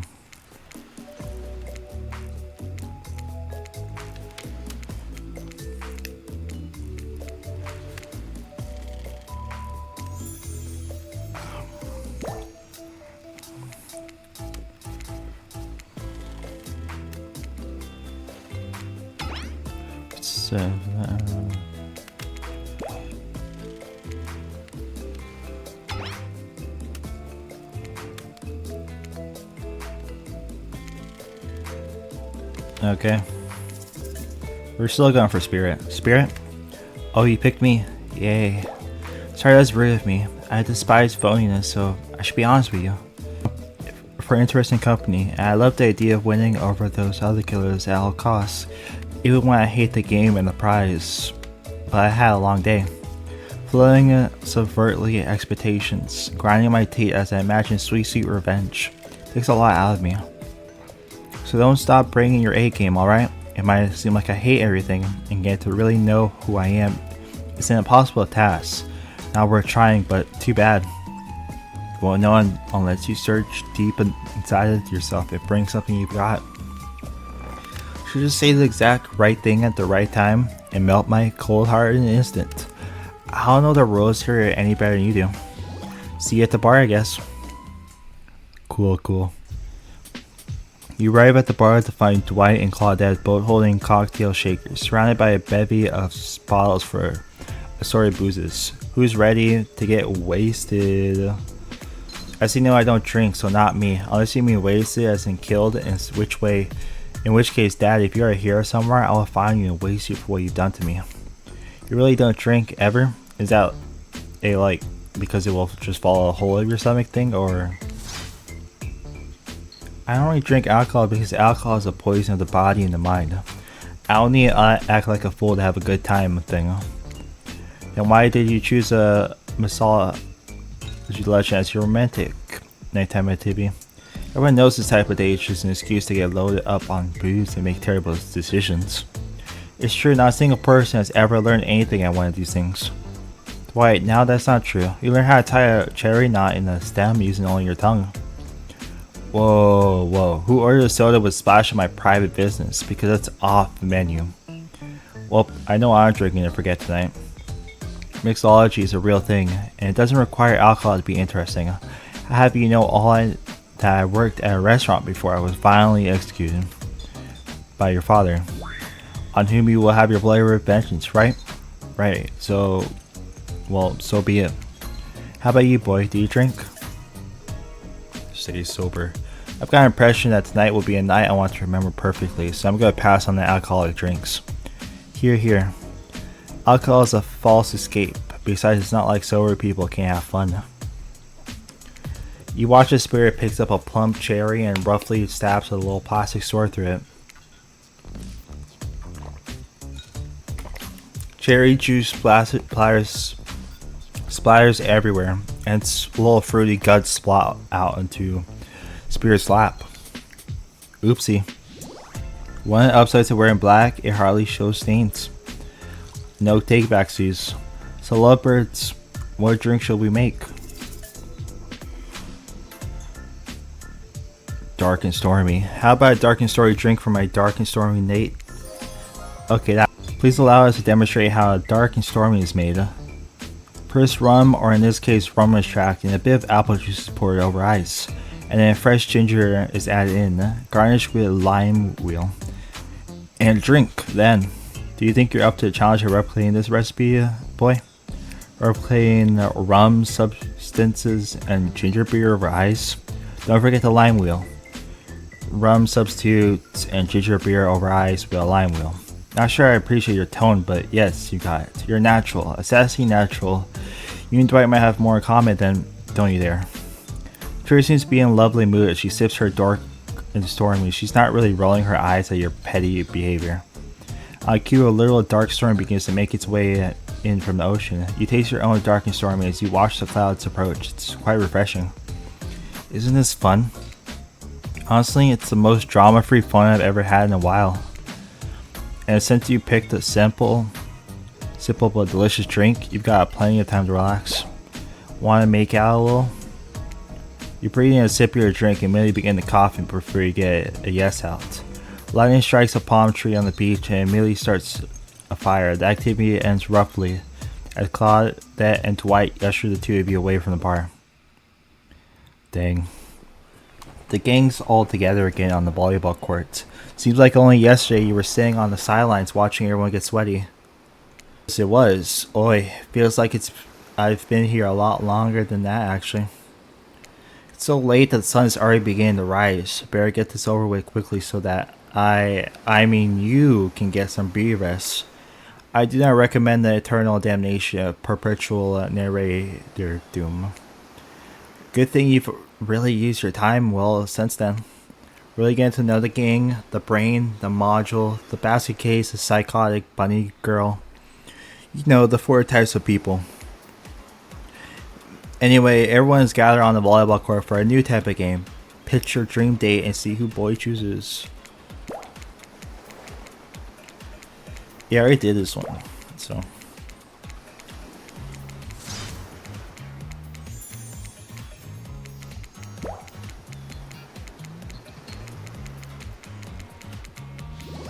Okay.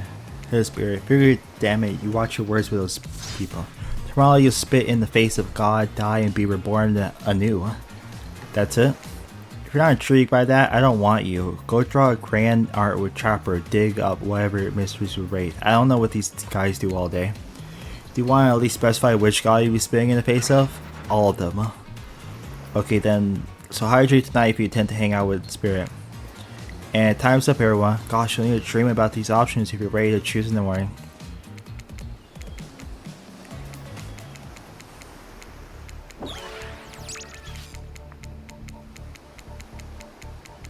Okay. Dude, I'm still picking Spirit. As far as I can tell, wait. Oh wait. Whoa. I think I'm gonna get rid of Huntress. I think get rid of anyone most because you all scare me so much, but because it just doesn't seem fair. But life's not fair, is it? With her strong arms that could probably hurl me back into the mainland, a face no one has ever seen, a tragic backstory she loves to bring up whenever there's a break in the conversation. Huntress, I'm describing you. This hurts, but I have to eliminate you. If you honestly is a bit of relief for me, I don't have to constantly try to impress you. It's been exhausting. Tonight's his fancy attire is coming off and sweatpants are going on. Tomorrow I think I'll just stand in the ocean and catch salmon with my bare hands. Yeah, I said bare hands. Now you've broken the heart of someone heartless, you should get some shut-eye. And don't worry about the broken heart you've left behind. Because of course you'll be receiving a consolation prize, yeah. Well. Like why is it trickster body pillow? So weird. Wow, what a crazy night. From anguish, the bunny ears on her mask have drooped. It is as I feared. I'm a wild animal, an unlovable beast of the forest. I shall diminish and go into the east and remain the huntress. And I thought Spirit was the emo one. I don't really know what's happening here. I honestly haven't been paying attention. Oh boy, sorry, I forgot. I'm focusing on other things, more important things. One thing or another, I won't be here for much longer. How can I say things are going? It's a matter of perspective. If boys' goals are to impress me, things are going poorly. But if boys' goals... Of course boys into me, who wouldn't be? I'm thoughtful, beautiful, surrounded by calm mist. I've also got gray hair. And since I'm technically dead, I'm extremely low maintenance. Look, I don't want to throw the term anime wife around too often, but the body pillow fits, snuggle it, do you know what I mean? Well no, you're not part of this. You don't get the comfort. I already did this part, so I don't need it.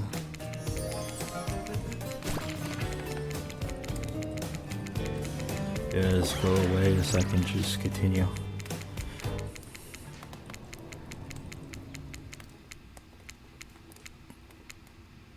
Yes, day 3. Soft sunlight, it warms your face. You need to crab's pillow.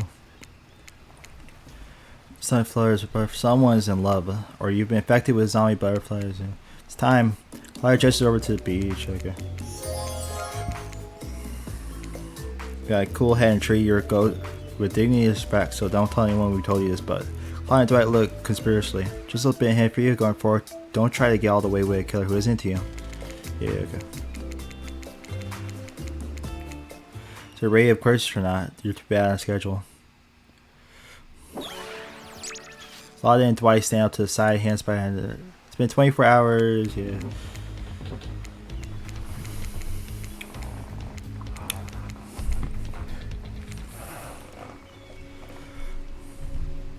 Beautiful. Spirit. You approach Spirit, peering through the brim of her impressive large hat into her haunting eyes.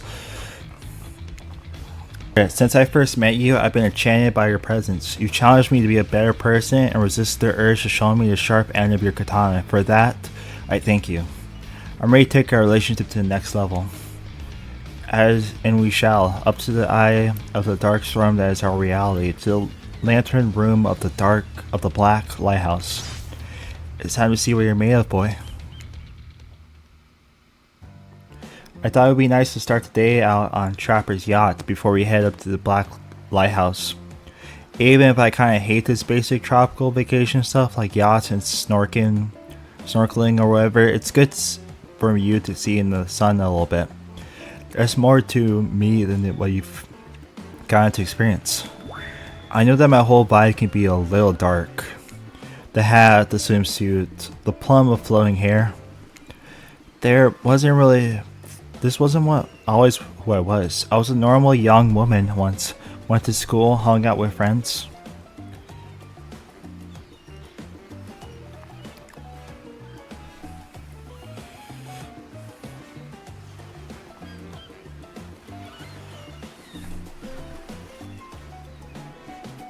Maybe an hour? I bet stream this for an hour.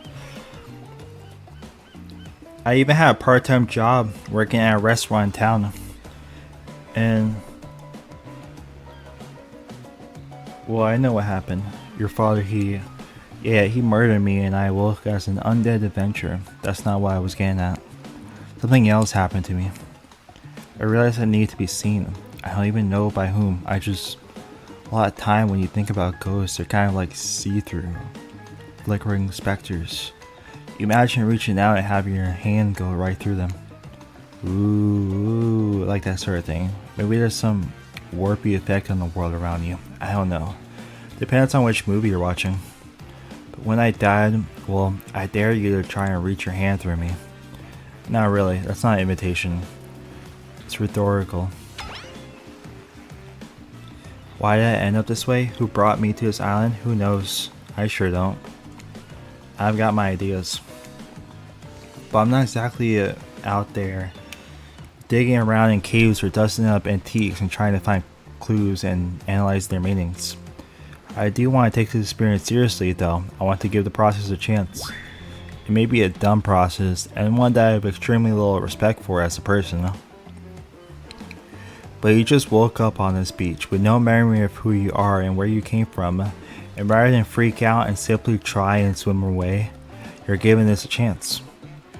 I actually didn't know that swimming away was an option. It's not. However, the fact you never even tried, I think that means you got courage, or an open mind, or I don't know, maybe you stuck around because you liked someone you met. Maybe. While the two of you were getting all deep and sophisticatedly flirty, the yacht pulled up to the shore next to the black lighthouse. Last stop, everyone's off. There were other stops? Oh no, not this trip of your life. Spirit rolls her eyes and leaves for the shore. I'm just messing with you. This was the only spot. Stop. Nobody here is looking out for our fun, so we have to make it for ourselves. But no, there are no stops. Seriously, go. Race you to the poop deck, Dwight. The ship doesn't even have a poop deck. Oh, it will.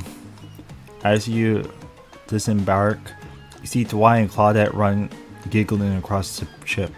Too bad you can't even date those two. They seem like they know how to have a good time. You arrive at the beach near the majestic black lighthouse. Its imposing form towers above you. A flock of birds circling lazily, no sense of fear or urgency, as if circling a corpse that hasn't moved in ages. I'm excited about today. See? Spirit places her wrist delicately in your hand and presses your fingers down against your skin. It's cold to the touch, but you feel is that a faint of pulses? My blood is absolutely pumping. So, what happens now? I shall show you something that no one has ever seen up close before. Well, no one has ever lived to tell about it. We're going there. Spirit points to the top of the lighthouse, amongst the circling birds. What's actually up there? Have you seen it? Hey, how's everything doing today? Hi, Ray. You sure seem chipper today. Something strange is definitely going on with this guy. Well, something else strange. Something different than what's usually going on. Ray takes a deep breath, sucking in the ocean air like it's the great air that has ever been sucked. Boy, thank you. Thank you for choosing anyone else to go on a date with today. Alone again forever. This is how it was meant to be. I feel alive. Are you done? We're kind of, on a date you just mentioned. I'm glad you're feeling better, Wraith. Like she said, we're in the middle of something. You mind? Oh, right. So what you doing? Heading up to the eye of the lighthouse? I love it up there. You can really see the whole island from there. In fact, Spirit, I thought you said no one has been up there and lived to tell about it. This sounds exactly like telling about it. Technically, I don't think Raid counts as being alive. I mean, I don't maintain the canon, but Spirit raised her hand at Raid from head to toe. And if he's dead now, he's gonna be when I punish him for interrupting our date. Hey, now we can solve our problems with our hair flowing up into menacing shapes. I'll just be over here running away, enjoying the view. You know, Rafe was kidding about that whole being up there. Honestly, the view isn't even of the island. What you see is mostly ocean, on account of being, a lighthouse. However, it does bring up an interesting point regarding your, how did I say it? Spirit hand floats up to it as she scratches her head contentfully. You don't see her at a loss for words like this. What's your mortal status? Because despite our flanky friend seems to think the lighthouse is not to be trifled with. Speaking of death and suffering that brings doom to it, from all corners of this world, if not further. Well, duh. You saw a freaking pirate ship seamlessly travel through space and time only to be crumpled at the rocks beneath this spooky tower. But you decided not to point it out because that wouldn't be too romantic now, would it? I think I'm alive. I'm here with you, walking this beach. Feeling the water on my feet, feeling the sun on my skin. Here with me, the spirit, does that really make you alive? I guess, I don't know. Come with me up to the eye of the lighthouse, you may never return. Is that a risk you're willing to take?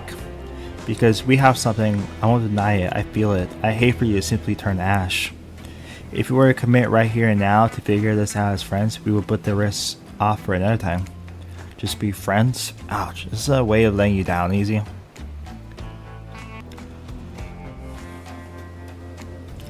I don't know if I want that friendship. I want you.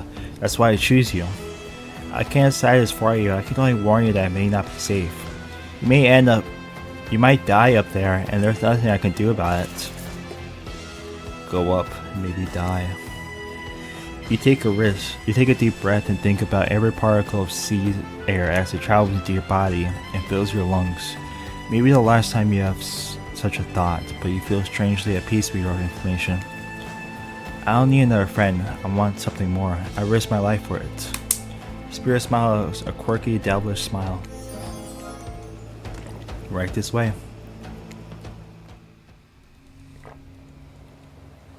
Inside the lighthouse is almost pitch black. It was seemingly day when you stepped through the door, but inside this place is like a void. The last thing you see as the final rays of sun leave you is a horrible sight, a petrified body laying on the stairs, reaching not up but down as they've been crawling. Watch your step. Things we do for love. When you arrive in the lantern room at the top of the black lighthouse, you breathe a sign of relief. The light is out and seemingly defunct. Dust cakes the room as though it had been operating in a century. However, somehow, it was just morning a moment ago, but now it's night? What do you mean a moment ago? We've been staying here looking out over the ocean all day. I've really enjoyed the peaceful time together with you, taking the view, staying in complete silence for hours. It was kind of my perfect date. Really? I don't remember that. I just call it a perfect date and can't be bothered to remember it. What kind of game are you playing with me? I want to remember, it's just that for some reason my mind is completely blank, but hey, I'm not dead. If you're already dead, you might have been this whole time. That's true. Maybe you'll never know. Doesn't even look like the light is working. You were to turn off, the light has a power to it. The massive lens reflects the moonlight through itself. A subtle spark has a hypnotic effect. Maybe that's where the day went, staring to his light as the sun fell and the moon rise. Thanks for spending the day with me. I had a really good time. That's it. Don't get me on, this is really cool and all, I guess I don't know what I expected. I suppose if you thought you were walking to your death and nothing could happen, it might feel a bit anticlimactic. Sorry, anyhow, it's time to go. Here, let me just flip on a light for the staircase so it's easier to get down. The stairs still look dark. Maybe Spirit Spirit is interrupted by a strange hum, and it becomes finally clear that the switch wasn't for the stairs, it was for the main lantern, a lantern that is now beginning to power up. The faint smell of burning begins to reach up to your nose. Oopsie, it looks like that switch wasn't for the stair lights at all. Now you see who is really alive and who is really dead. I suppose it's bound to happen sooner or later. You slam your eyes closed, hoping that somehow not looking at the light itself will protect you, but not sure I see the logic in that. But if it is magic, it kind of defies logic. I want to see it, but well, I'm a little scared. Don't look directly into the light. Open your eyes and look only at me. I'll keep you safe. Okay. Not bad. Perfect. Not bad. Perfect. Perfect. Are you okay? You seem okay. I hope I haven't ruined this by pushing you to do something you weren't meant to do. You're so brave. Maybe not so coordinated, but certainly brave. I'm so lucky you put yourself through this for me. It shows that you're real. Despite your attempts to resist it, the incredible force of energy from the Black Lighthouse's lantern refuses to subside. No, it cannot be ignored. It doesn't matter if you look directly at it or not. In the end, there was just a tribal game. This is real life and real magic. You stare at it now, and its power penetrates your mind. Hey, been a while. How are things? Doing good? Feeling more dead or more alive? Yeah, love will be that to a person. Don't worry, it'll make more sense soon.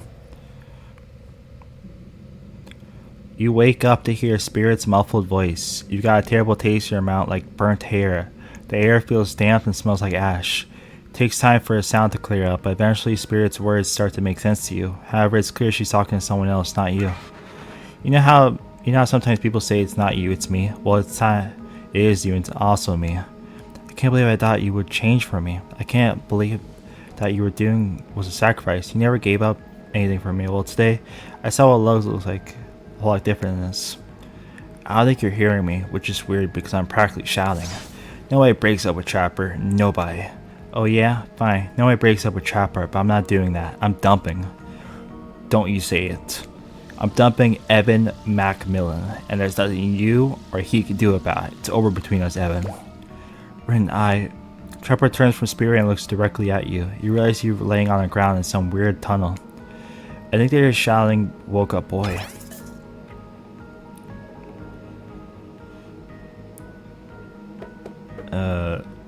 My shouting? I'm sorry, I think I interrupted something very personal and also quite scary. Swear I wasn't trying to listen, but I heard a lot, probably not everything. I think I woke up in the middle. What did you hear? Just you dumping Trapper. We were never together. I mean, we were together. Wink, wink, wink. I know you're wearing a mask, and we can see your eyes. You don't need to wink, wink, wink out loud. Another reason I'm here, I'm right to have dumped you. You did not. It was mutual. The jig is, well, as they say, up. They know you're awake now. You're gonna have to deal with this awkward situation head on. Clearly, I shouldn't be here. You two were having a very personal conversation that I don't need to be involved in. I don't even know how I got here. Not here on this island or in this creepy tunnel. As far as this island goes, your guess is as good as mine. As far as the tunnel goes, we brought you here. You and Trapper, but after the lighthouse light came on, you blacked out on your way down. I thought you might have hit your head or something. It's hard to tell what blood is new or old around here. Either way, I wanted to get you somewhere safe, and so I asked Trapper for help. It's not that I can't carry you, I just didn't feel like it, you know? I hate anything messing with my shards. Trapper, on the other hand, he loves nothing more than to have an unconscious body draped over his shoulders. I would have asked Claudette and Dwight for help, but I don't trust them. But you trust Trapper?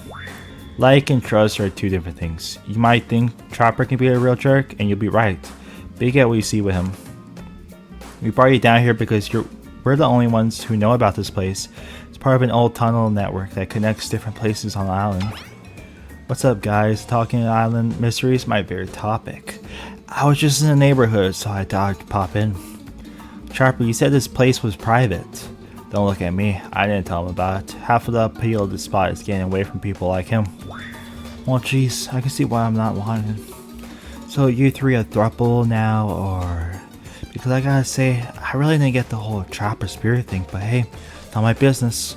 I don't stick my nose in it. We were not a thing. Nobody traps a trapper. Now we're traps or relationships. And you do realize you're sticking your nose in our business right now, right? Wow, so hostile. You don't want to talk about it? Just say so. Anyhow, let's tell us some interesting features. If you head about 50 meters down that way, you'll find Get Out. Ray looks around just to be doubly sure that Chopper is dressing him. I was just leaving. This island is a lonely spot, which is great for me. I love to be alone. Chopper, on the other hand, he's quite needy.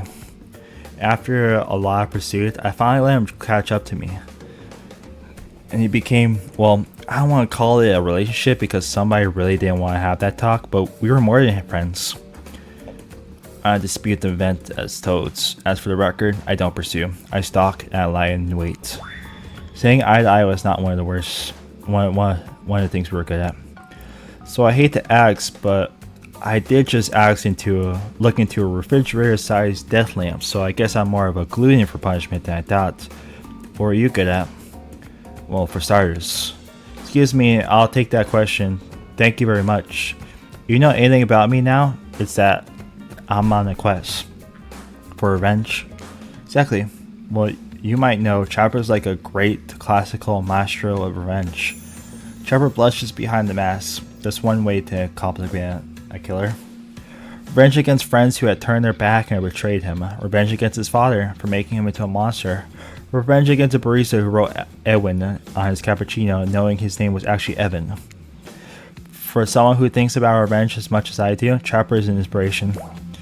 But they say to never date your heroes. Good advice, but I don't think that's the saying. And then he came along, boy. You showed me that it's okay to be lost, to feel pathetic, to push on when you have nothing real to offer anyone. I'm not sure where you get all that, but okay. You held a mirror up to my doubts and fears and showed me that they aren't everything about me. That I can embrace those things and not be defined by them. You showed me that life after death can be more than just obsession with revenge and mind-blowing sex on the ground in a dark cave or a dusty old tunnel. Chopper nudges you in the ribs with his elbow. Gross. Clearly appealing to Chopper's better features has been a winning strategy for dumping his ass, because he seems to be taking it quite well. This whole half-ass dating show parody thing at first, I obviously thought it was a lame idea. What kind of moron thought this was the audience? Then we spent some time together, and I realized there's something actually real here. I don't want to give up on it. I don't want to give up on us. Listen, boy, why you were knocked unconscious by some minor head trauma like a little total weakling? Spider confided in me that she has real feelings for you. I took it extremely well, naturally because I trust her and value her opinions. Doesn't mean I trust you. If you want to get to her, you have to go through me first. By passing Trapper's tests. TM. Coming to BHBR TV, Sundays at 8 p.m. Welcome to the Trapper's test. Answer my questions correctly or die by my blade. Question 1. What is Spirit's real name? The one given to her by a murderous father, which only she lets her real friends call her. Rin Yamaka. Oh, you got that one. Don't celebrate it. Question 2. What lives inside Spirit? A dragon. Sure, everyone knows that. There won't be all easy. Question 3. Where did Spirit work back when she was a normal college girl? Before she was hell-bent on revenge. Restaurant. I know to think I would date a waitress. Don't tell my father I ever mingle with a hub like that.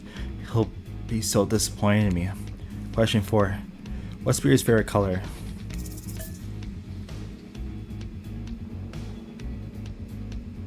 What? Black? All these questions largely superficial, sure. Maybe I didn't get to know Spirit that well. Maybe that's why she dumped. Maybe that's why it didn't work out for us. Who knows? Question 5, the final answer. I feel like I need to do it just in case. You got this, boy. According to Spirit, what's worse than being dead? Not being seen for who you truly are. When I pitched Trapper's Test suits at BHBR TV, they told me there was no room in the budget for a new car to be given as a fall prize for winning. So I killed them all, right there on the spot. While killing them didn't solve any of the budget problems, it sure did feel good. I'm telling you this, A, to brag, and B, to explain why the only thing you're going to win is me saying congratulations for passing the Trapper's Test. Not that it was some huge challenge. I mean, the woman obsessed with a giant lamp light that shines in the dark had a chip on her shoulder just for being seen. Go figures. Probably guess, but rules are rules. Even if I literally just made them up, you got it right. So I guess I approve you dang Spirit or whatever. I really never really cared in the first place. I was just hoping you'd slip up and give me a good excuse to wet my blades with your blood. And then we have to do like Wraith and then Trappers one, but after this, we'll be done with the game pretty much. Unless there's like a trickster ending, then maybe. But if there isn't, then I don't know.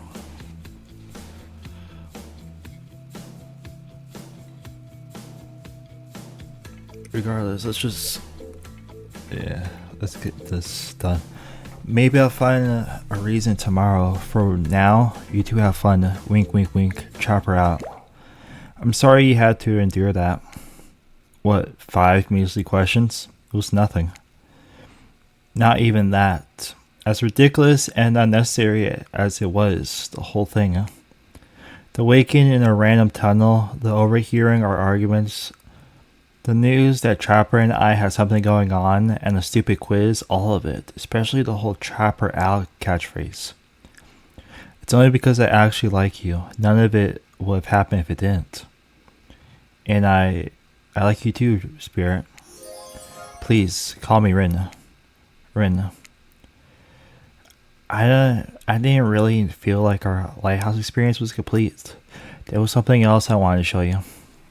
Alone in the lantern room of the tower. Get your mind out of the gutter, boy. It's not that type of game. Sure. I think it's something out of tea.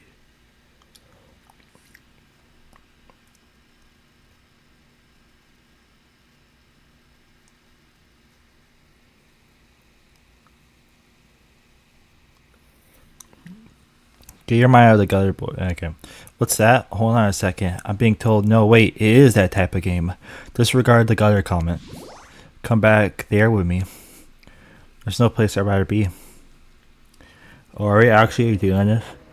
You're excited to return to the lantern room of this lighthouse, despite all the drama and worry that was previously a part of this place for you.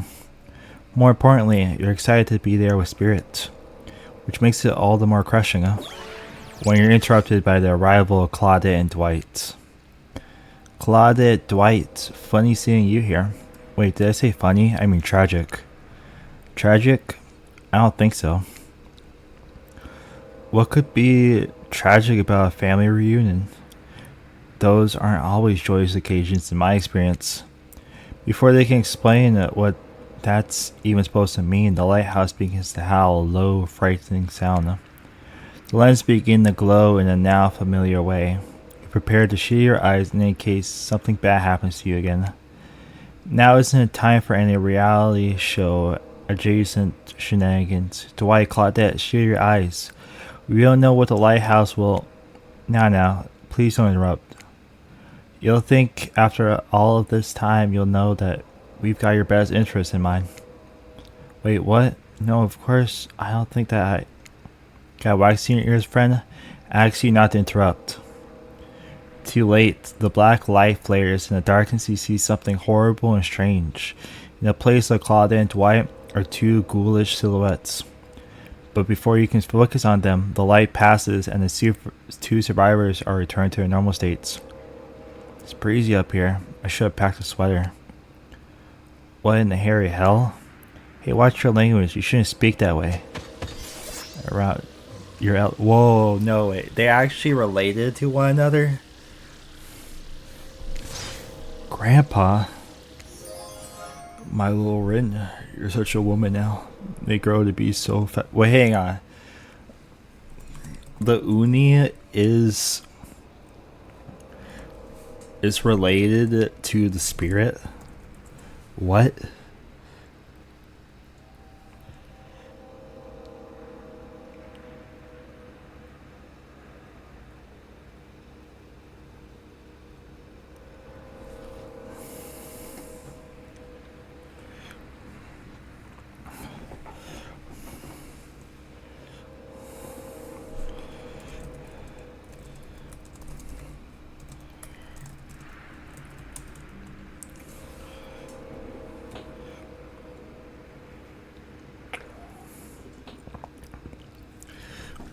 They grow, dude. No way.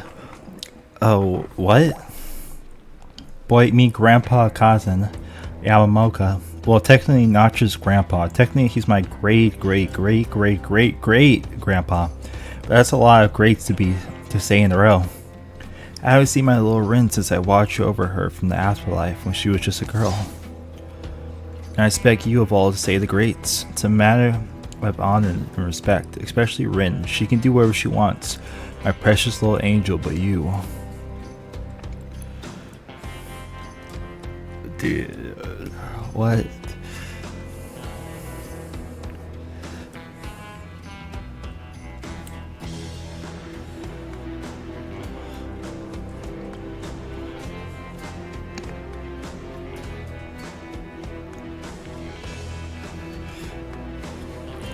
Pretty sure even the decorative third eye on his mask is looking at you. You mongrel, you must treat me with respect, or to help me, I'll be by clearing bits of your head off of my kanabo. Kanabo is like a metal baseball bat covered in spikes, FYI. I'm not sure what president like you is doing so close to the descendants of the noble Yamako bloodline in the first place. Dirt, Claudine, explain what's going on to me. It's Dwight, sir, and Claudette, remember? He explained to you you were going to come meet with your great granddaughter's suitor and to give or withhold your approval. 5 greats. Great grandfather, sir, your honor, master, sir. Dwight, he's a samurai, not a judge. Grandpa, they might have summoned you here because they think you have great judgment, and because if they summon my father, I would be too distracted by torturing him for all of eternity to continue with the rest of the whatever this is, show, game, experience. Ah, yes, that makes sense. Only a man of my own power and magnitude can help. Self-important much? Nice to meet you, Kazan. Only my friends and family call me Kazan. Those who tremble in fear of my presence call me Udi. You're seeing a serious resemblance to Trapper in not only the sheer size of the man that Uni is, but also his attitude. Apparently Spirit's a type. You sure you can or want to measure up to that? It dawns on you that, wait a second, maybe you do resemble Uni. Every time you try to look at your own reflection, however, you become dizzy and confused. Blindness. There's a massive samurai mad mocking you from 2 steps away.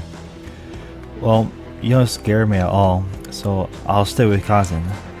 Peasant, I realize now the true purpose of my visit is to extinguish your light.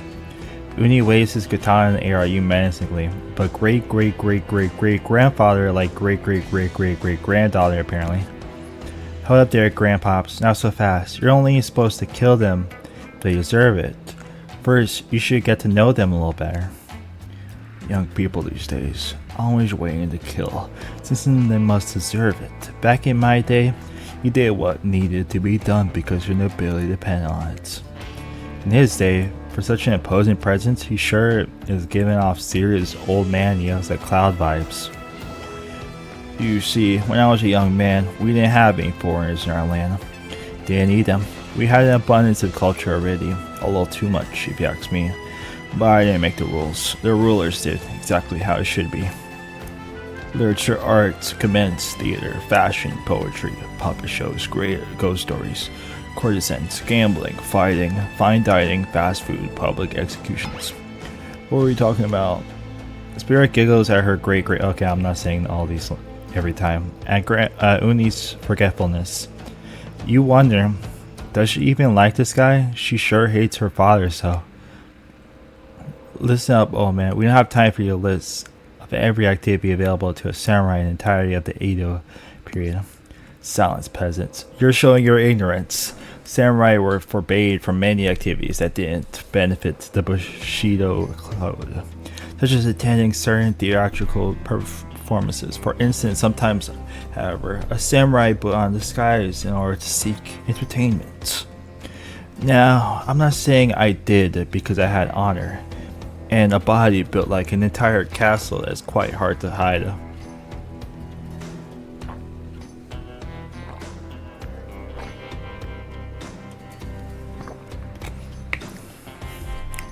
But clearly you have neither my honor nor my physique. You don't even know about the ins and outs of the shifting rules of traditional Japanese samurai etiquette, you fool. Ren, what do you want with such an uneducated admirer as this? You find it hard to believe that any contemporary person knows all that much about who was and who wasn't allowed to do what leisure activities over 100 years ago. However, you're not really sure how to handle this massive demonic old man, huh? Oh wait, I get it. Sweet, Ren. My view is sedent. You've invited me here to do what you're too kind to do. Bashes jerks head, Claude doors. Fetch my kanabo. Ren, wrap your rose around this mongoose hand and hold them split. Still, we'll splatter their brains on the beach together as a family. Grandpa, no, that's not why I invited you here at all. In fact, I didn't invite you. Claude and Dwight did. Yes, sure. Wink, wink, wink. This whole saying wink out loud thing is getting out of hand. Him and Trapper really do have a lot in common, don't they? I swear, boy has a good soul and the heart of a warrior. They fought for my love in their own way, faced down death more than once, and put up with their own fair share of nonsense. Nonsense which seems to be endless. Can we, I don't know, wrap this up already? Of course. Who might expect anyone to wait around for my approval? I've only been hanging out as a ghoul and watched my bloodline be polluted by cowards and quitters for 5 generations. Just come, give your ancestors-in-law a hug. Sort of drawn, Uni beckons you closer. There's no way he was ever hugged before anyone in his entire life. I think I'm good over here, actually. Rin, now push them my way, and I'll split them in half. The sacrifice of this usurper to the Yamako bloodline will surely bring us back to life, and set us back on the course of honor. You're so silly, Grandpa. We both know that only one sacrifice can get our family back on track. Revenge on my father, your great-great-great-great-grandson, traitor to Yamako's name. The lesser violence in your voice fills me with cheer. I'll never forget who I am. I suppose if this person you want to be with, to go on your journey of blood revenge with, I should trust your judgment. The strength inside of you blooms from the same cherry tree that was planted centuries ago by our shared ancestors. And if boy ever treats me poorly, you have my word on our family's honor. I will wield my katana and gut them like a fish. A tear rolls down from behind Uni's demonic mask. You sure you want to marry into this? And one last word of advice, my dear girl. The father thing, don't forget it, but maybe stop focusing so specifically and obsessively on it.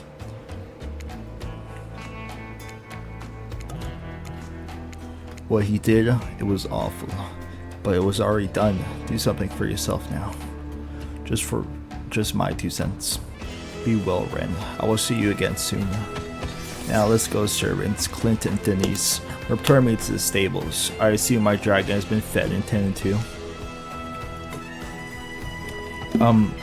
Yes, sure. I swear, this is still better than dealing with Chopper's dad.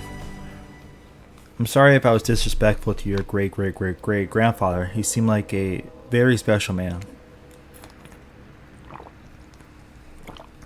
I realized I would never measure up to someone like that. A warrior with a hell of a fashion sense. I mean, that mask. Don't worry. I would not expect you to. Or want you to, really. If all I wanted was the biggest brute alive, I'll be down in Trapper's cave right now, avoiding his vintage bear traps. But that's not the life I've imagined for myself. The sense of abstract duty, anger at a world changing around me, a lust for blood, that's no way to live. And yet, as you know now, that is a Yamaka way of life. Forever I'm cursed to battle against the dragon that lives inside me, or at least maybe I was until now. Call me the Dragon Tamer, baby. You haven't won this game yet, please don't ruin it. Please don't tell me there's gonna be like another minigame. Sorry, I have no idea where that came from. I think we've spent enough time in this landing room. We should get back to the beach. Probably. The moonlight sets a romantic mood as storm clouds roll in and surround the black lighthouse. You know, the sun must have set, but we wait long enough, it will rise again. Spear removes her sheer robe, showing you her scrappy black bikini. Oh, she does have a cut right there. Huh. Her pale skin glows under the light of the moon. Maybe she'll help me get a head start on applying tomorrow's sunscreen. Again, I mean, yeah, of course. Last time, well, she actually has a lot of blades in her. I didn't expect that much. I honestly expect like maybe a little bit, but like that's like half her body. Last time was, well, I definitely felt more connected to you afterwards. To be totally real with you, I kind of just asked you as a goof, but I really enjoyed it. I swear though, if you tell anyone about this, I'll not be labeled a food freak. Not that there is wrong with feet. It's just something about that kind of attention really gets people talking. Steady, steady. Yes. Almost. Almost. Almost. What? Yes.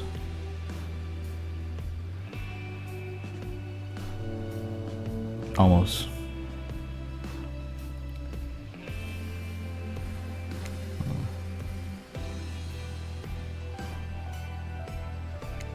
Wait, is it just gonna keep going until close? Yes. God, that was so goddamn hot. I just love feeling your feet in between my toes. My skin has never been more moist. Get up here right now. Before you can find a towel to wipe off your lotion hand, Spirit grabs you and pulls you in close. Her lips lock into yours. They're surprisingly soft and warm. The sensation is incredible. Clouds cover the moon and you find yourself on the beach with Spirit in complete darkness. You can feel the narrow straps of her bathing suit come undone and come to life, snaking through the air, wrapping around your body, lifting you up of your feet. Come here, you. So this is what it feels like to fly. The Spirit pulls you close. You feel bits of glass press into your flesh. Pain and pleasure mix and wash over you, like the ocean's salty air stinging your skin as the wrath against your undead lover. The lighthouse house. In the darkness, you're pretty sure that Spirit lets the dragon inside of her take over. If it kills you, you're sure it will have all been worth it. The clouds part just as you manage to pull around yourself, exhausted, away from Spirit. Is that my blood? A chunk of broken glass is lodged in your shoulder. When you pluck it from your skin, it drips blood. Sorry, I think this got stuck in me when I was having best time of my life. Spirit drags her fingertip over the shard end of the glass shard. Keep it. Consider it momentum. I got plenty more where that came from. Back on the beach, the other killers roll their eyes as you show up with Spirit, doing the couples thing where you walk with your hands in each other's back pockets. You know it's obnoxious, but love will do that to a person. Last day, you beautiful piece of meat. You've done so well. We're almost at the finish line. You didn't think I brought you all this way without a plan, did you? What kind of sinister body of salt water do you think I am? Boys, Spirit, welcome back. Since you're both still alive, we can assume you had a good time? You point to the many open wounds on your body, complete with bits of sand and dirt mixed in them. Yeah. You could say that.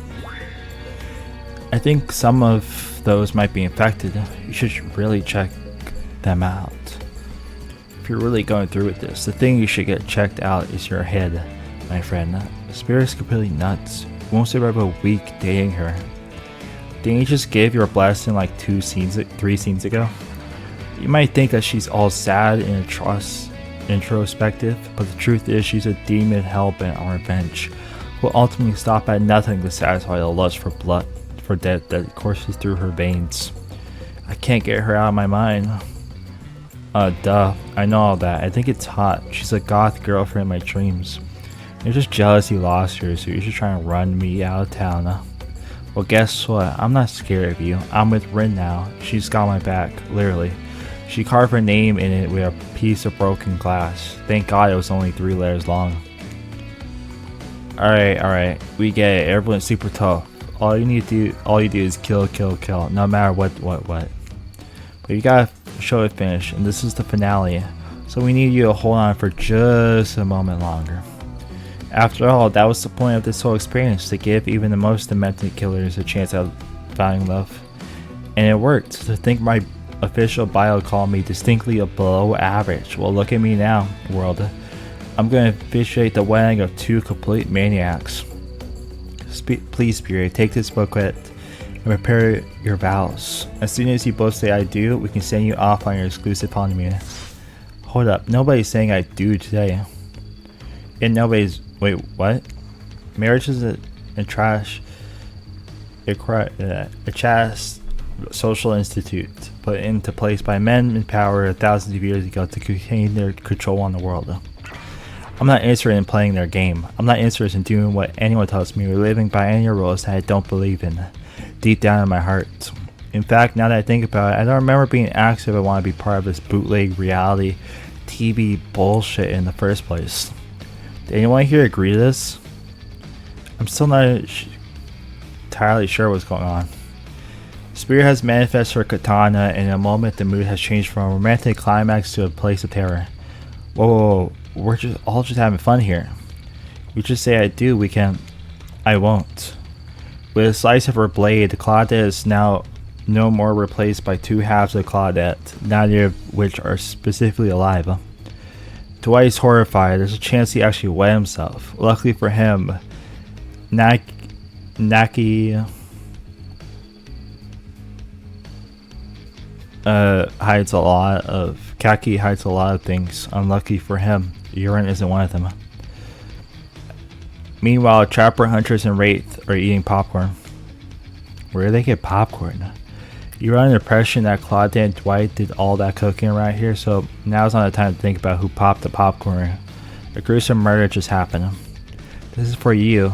You know what to do.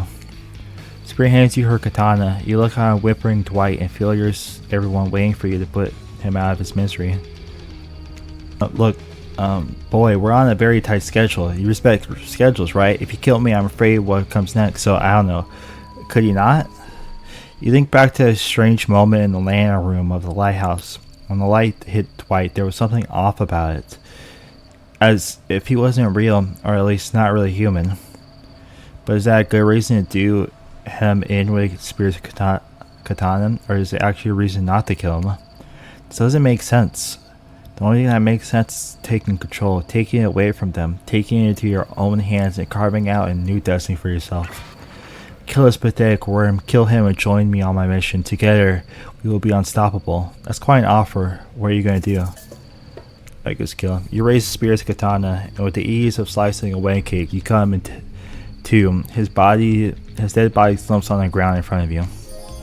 That was so incredibly sexy. Rin places her hand over yours, and you both hold her katana. Your fingers intertwine. You look to the other killers who see something new on their face. Respect. You're one of them now, ruthless, uncompromising, splattered with blood, a killer. My father is really crapping his pants when he sees the two of us coming. Okay, so this is like the ending part, Zena.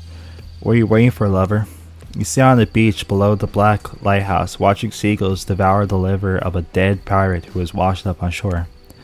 Just thinking about how much I love you, Rin. Well, stop thinking and show me. You think we'll ever leave this place? Why? What do you care? I hope we don't. The end. Now